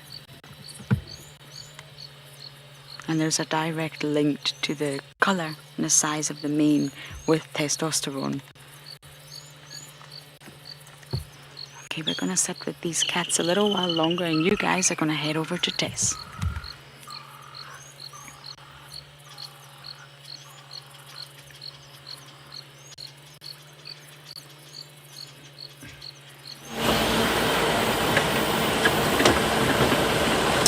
So I am bumbling back north on Twin Downs Road. We didn't stick around with Lunga anymore. She was still very, very flat. And so we've decided we're going to come a little bit further north again and see if there was any movement around here. There were actually, believe it or not, reports of the wild dogs coming back in from Gowrie, Maine, very close to Triple M Junction. We, of course, don't view them at night. But that just gives me some hope for the morning that maybe there will be somewhere around quarantine. You never know. Never know. But yes, we thought we would bumble and see what other nocturnal life we can find. It's not quite dark enough yet for me to need my spotlight. I can still see with the naked eye, but just in terms of the road, I don't want to miss any animals or anything crossing into the road. So I'd rather have the lights on just so I can see better where I'm going and see all the bumps so that I don't bump Gert out the back. We have got quite a stunning evening. It's cooled down so nicely, there's not a breath of wind, and it's just perfect out. It's not hot, it's not cold, absolutely perfect out. It's actually a very good night for owls, I would imagine. I'd love to see a nice big owl. Or my mom's favorite, an African scops owl.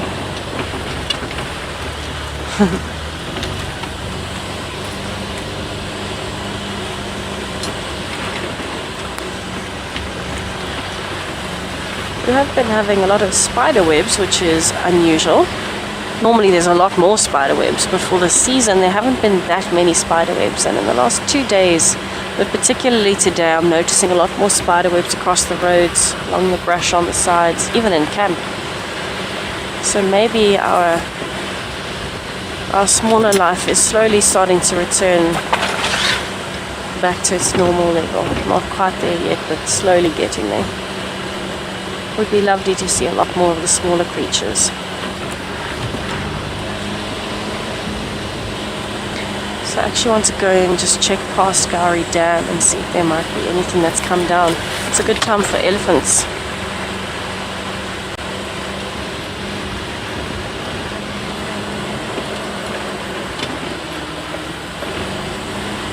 Amanda, you're 15 and you'd like to know what species of owls we get here. We get quite a few different species. If I'm not mistaken, I think we get 9 different species of owl here, but that includes the owlets. So African barred owlet, African scops owl, pearl-spotted owlet, and then you go into the bigger ones, grass owl, wood owl, spotted eagle owl, Verreaux's eagle owl. What are the other ones? Barn owl. Oh, scrub hair. Sorry, what did you say, Fat? Pulse fishing owl. Oh, and Pulse fishing owl. Thank you. That's the 9. I always forget that one because I've never seen one in person. I've seen all the others, but not that one. Pulse fishing owl.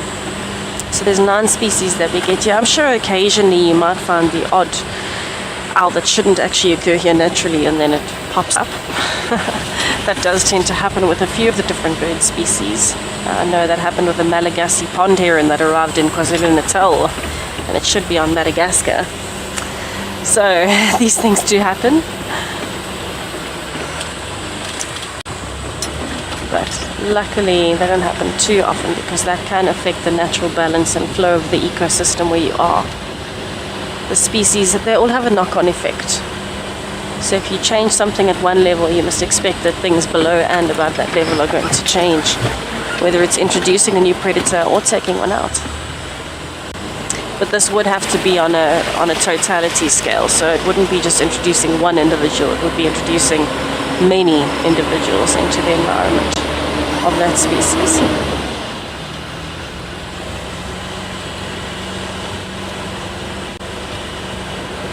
Oh, it really is a gorgeous evening.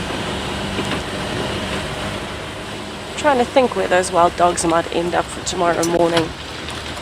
I think somewhere around maybe Treehouse Dam or maybe even Quarantine if we're lucky. Or possibly Sandy Patch, they like the open areas. I would love to catch up with them a little bit. For now, we are looking more for some of the smaller things. I'm hoping to find a chameleon. I'm also hoping to find some owls. If we're lucky, maybe an African wildcat or a hyena.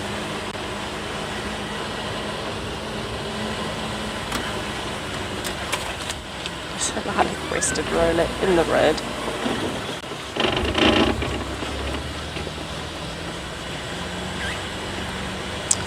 Amanda, most owl species are nocturnal, but species like the Verreaux's eagle owl, they can actually feed on other birds, so they can be active in the day as well. But also some of the smaller species, pearl-spotted owlets, African barred owlet, they are more active during the day because they feed more on insects than anything else. So they would need to be active in the day when there's things like grasshoppers around. But it can depend as well, region to region. Most of the species that we would see would be nocturnal, but you do have a few that would be active in the day as well. Some are both. I'm not seeing any elephants. No elephants. So I'm taking a little bumble up towards Quarantine just to see if there might be anything up there. Let's get my spotlight out very soon. I can tell you it's quite a relief not to have pouring rain this afternoon on drive. It's the first drive in a good few days where we haven't had rain at some point. And it's nice to be wearing my normal veldskoen again, my vellies. My shoes were a little bit sopping wet, so I couldn't wear my normal vellies on drive. I know Lauren was wearing sneakers. I had to join the Sensational Sandals Club this morning because I didn't have any dry closed shoes. But we are back to normal, luckily.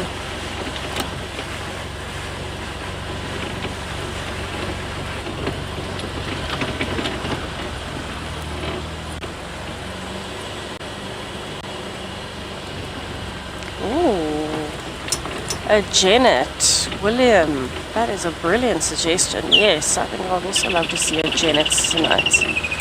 Janets are one of my favorite little predators, ferocious carnivores. Hello, impalas. I actually want you to have a look at the sunset, everybody. There is a fiery orange sunset happening up here on Quarantine. You cannot miss this. It is Pretty mind-blowing actually. Compared to all the other sunsets we've had, this is one of the most orange. And I'm going to try and stop there for you so you can see it through the trees and the clouds. So I'm hoping you'll be able to see the light when it's a bit closer. I know it's never quite the same on camera. But there is some gorgeous orange light coming through the trees, making silhouettes tonight. Oh, and I can hear dung beetles.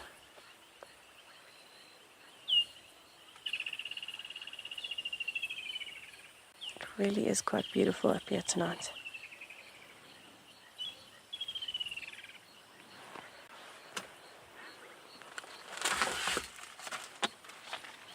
So I'm going to sit here for a little bit longer. I think we've also got some impalas and things coming up, so maybe they'll come and join us where we can see them really nicely.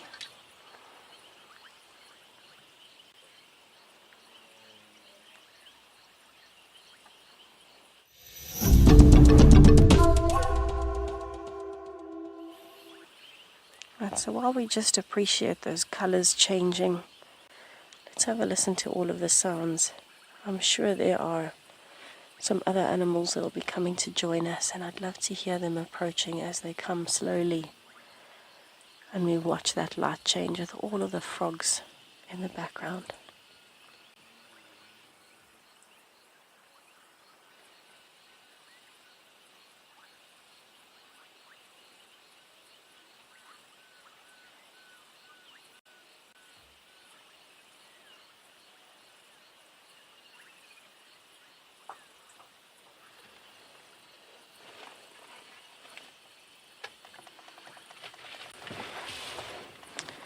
So we have got the wildebeest that seem to be coming up, and it's a massive herd, and even some impalas are coming to join in. They're all filtering up from the little dense thicket on the side. Just flicked over into infrared. Have a look at the herd as they're coming up and feeding.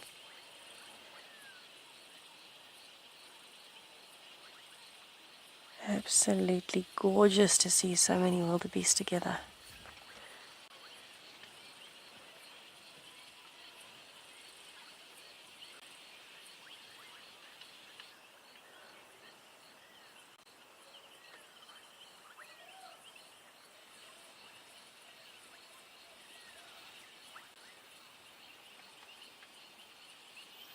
You can see the insects flying in front there, reflecting the light very, very brightly.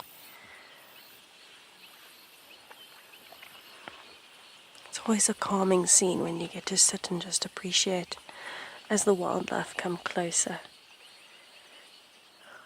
You can see the natural slope of quarantine coming up, so the wildebeest are moving up onto the top of the crest, because that's where they'll be safest for the night, and the impalas seem to be following through the back there. I think they're going to be here the whole night trying to stay safe from those wild dogs.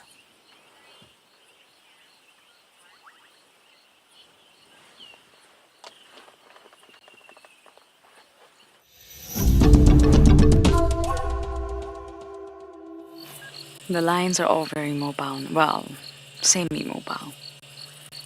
They've been letting off little soft contact calls.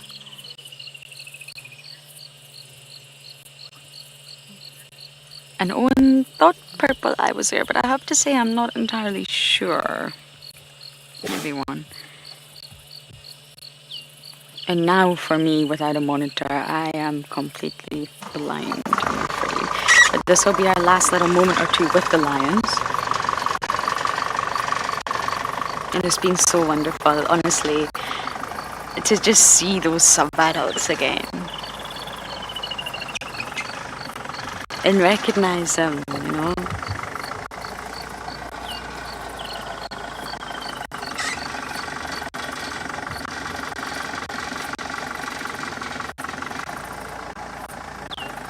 Not even recognize and spend time with them. It's just been incredible.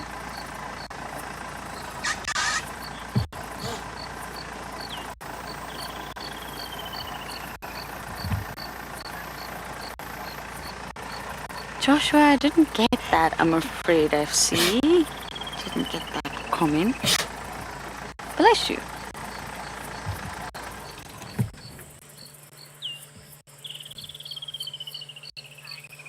Oh, you need a roar. Oh, I don't know if we're going to get that tonight, but the contact calls have been a winner for me. And I wonder if all the subs are here. I mean, the sun's remaining, one of Rich knows. Can you hear that?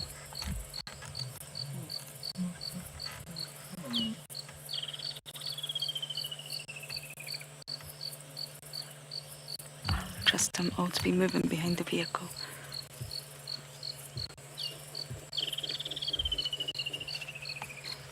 Who's the adult lioness, guys? Help me identify her. I won't be able to.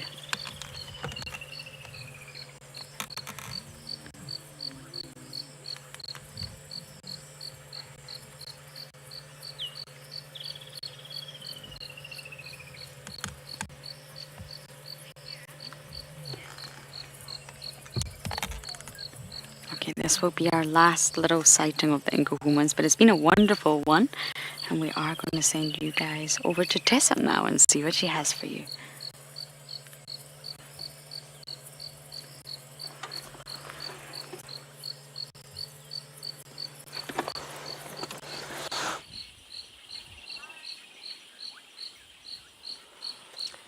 Have a listen to the sounds of this impala herd and these wildebeest feeding.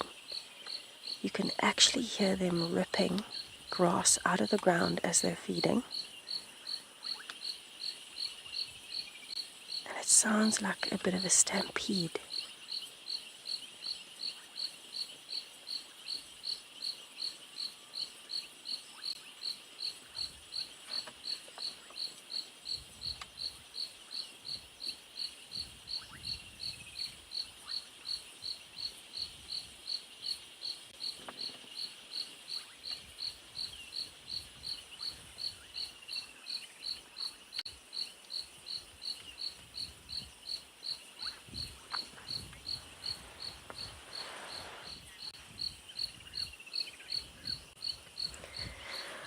Freddy stampedes are triggered by a threat.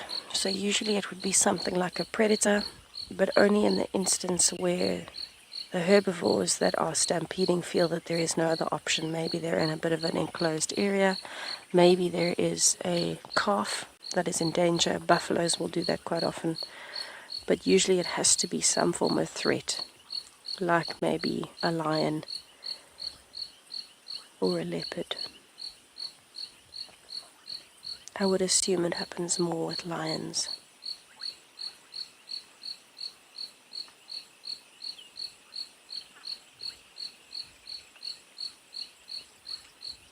Can't get over the sound.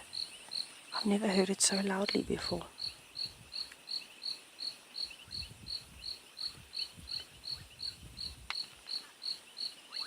So you can see this is the dominant male of the impala herd, and he's stationed himself at the edge of the herd where there's no others to protect them.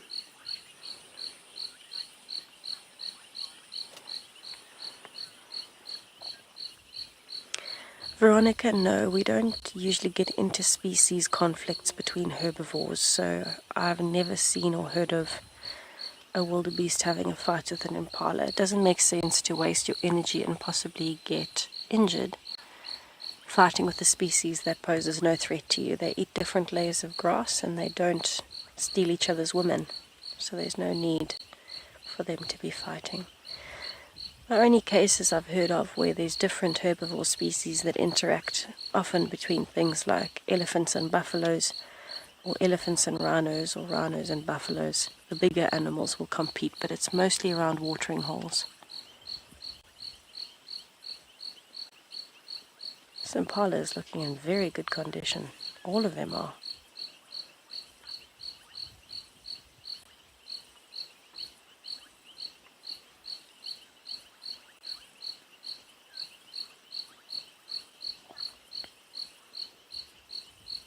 This is actually the grazing succession in progress here. You can see the impalas are in a bit of a half moon or a circle around the wildebeest, but there's no impalas to the right of the wildebeest. And the reason for this is because they're part of the grazing succession.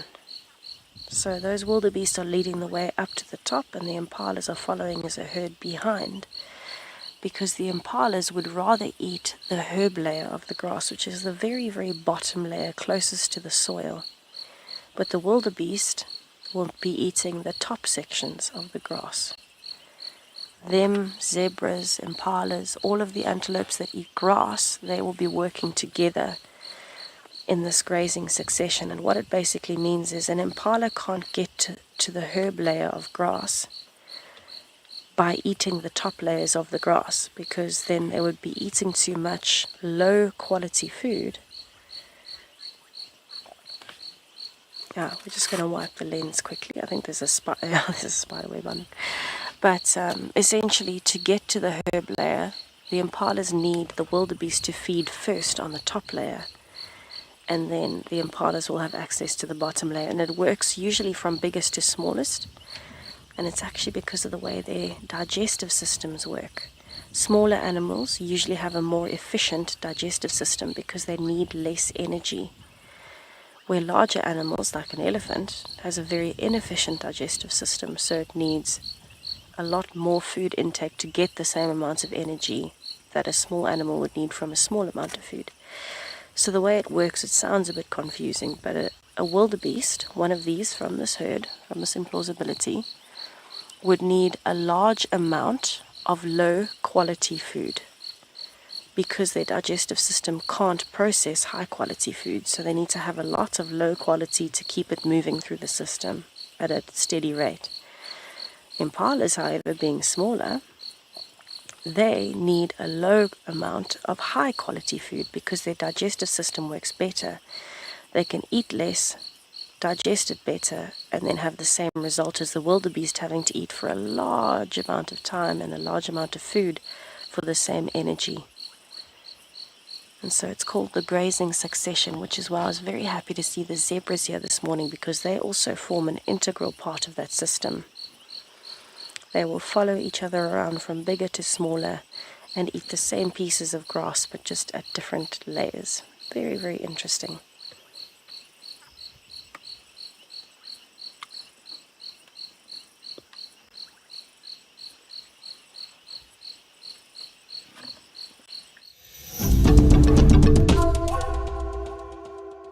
So what I want to do, these impalas are actually getting closer to us, and it seems the wildebeest might be as well. I just want to sit and listen, because the sound of them pulling up the grass is honestly a bit unreal for me at the moment. So I want to have a little listen as we watch them.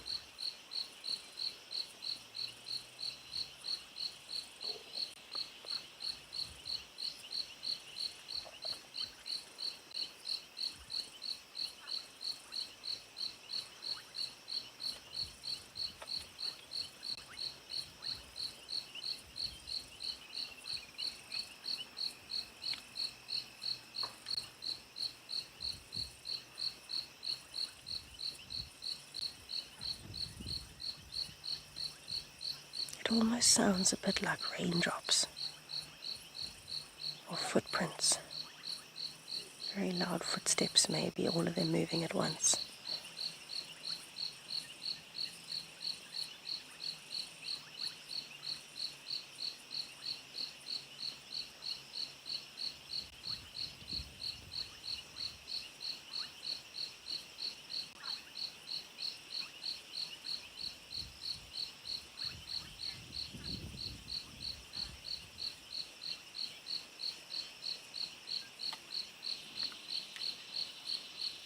Seeing these impalas here makes me wonder where the lovely Miss Cara is tonight, since she's been up on quarantine so consistently recently. I don't think she's here.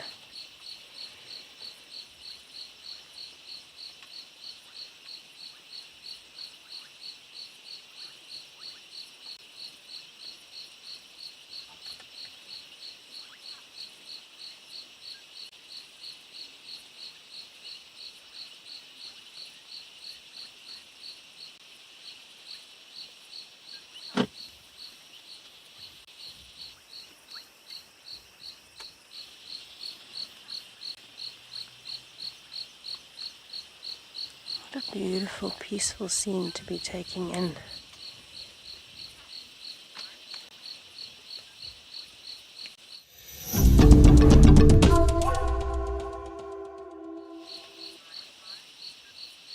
I think we might have another spider web somewhere over the camera. I'm just seeing the occasional Gert's hand. I'm seeing the occasional web lighting up. So we're still sitting with our impalas that are slowly starting to move. Actually, it almost looks like towards Gari Dam, but I doubt they're going down there. I think they're just moving a bit more towards another section of the clearing to settle down for the night. The wildebeest have moved so far now that we can barely see them. Every now and then we just see eyes reflecting in the distance. But I love how the impalas are always walking so uniformly when they do decide to move. Everybody's in a line, the male stays to make sure everybody's in line, and they move.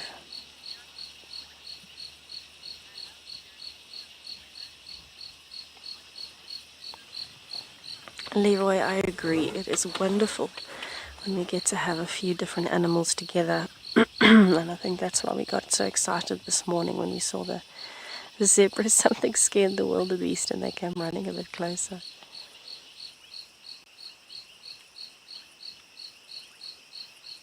But I really just couldn't believe the sounds tonight. It seems like the insects, the frogs, even impalas feeding was louder than usual.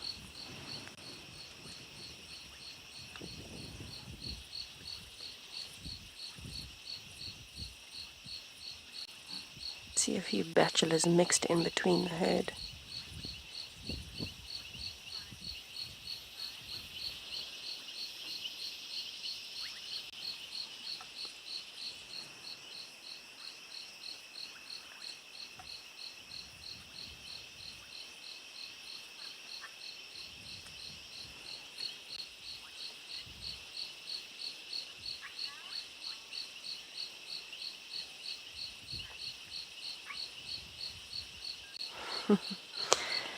Ian, I could probably talk about that for hours, but I will give you a very brief and simple answer. Herbivores shape the planet. Because our planet is majority made of, well, it's made of land and water, and on land we have a lot of plants. Those plants are shaped by herbivores. So without herbivores, everything would be either overgrown or dead. Elephants in particular, impalas as well, buffaloes, even cattle help to rechurn the soil so that the nutrients are being pushed and recycled. They shape the environment by feeding on the different plants, pushing over trees, feeding on specific plants. So it really does shape pretty much the whole environment. And then on top of that, they provide food sources, not only for animals like lions, but for humans as well. So they're an integral step in the whole process, and if you take them out, I think you'd be in very big trouble. Even if we took out flies, we'd be in very big trouble.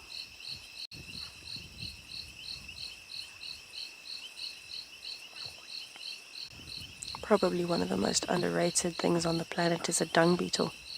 Oh, somebody alarm called.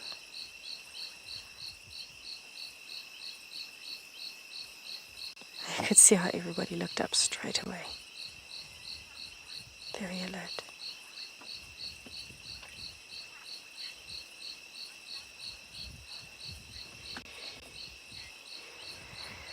Danny, I highly doubt any of the impalas are pregnant anymore, but there could always be that one or two that might be very, very late in their cycles. Remember, most of them will try and have the same cycle so that they lamb within a week or two of each other. It's their survival strategy. Because they're the main food source, they need to have a very strong boost in population at the same time, so more of them will end up surviving at the end of the day, as opposed to one by one at odd times. That would always be the first one picked off. But there might still be one or two that are pregnant. We have noticed one or two what we call laat lammetjies, which is when In South Africa, it means a late lamb. Compared to everyone else, this one is born a lot later. And we have seen quite a few of those around recently, so maybe there's a chance that there might be a few here that are... I'm just switching on my light, sorry, that are still pregnant. Might find there might be younger females maybe having their first lamb. Not quite in cycle yet. Maybe they were a lot lambicky themselves, so their cycle's a bit off.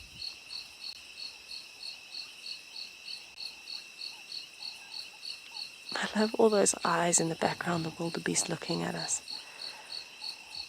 I can't really see them, but you can see their eyes, and it feels quite strange. They're watching the impalas, but also listening down towards the dam.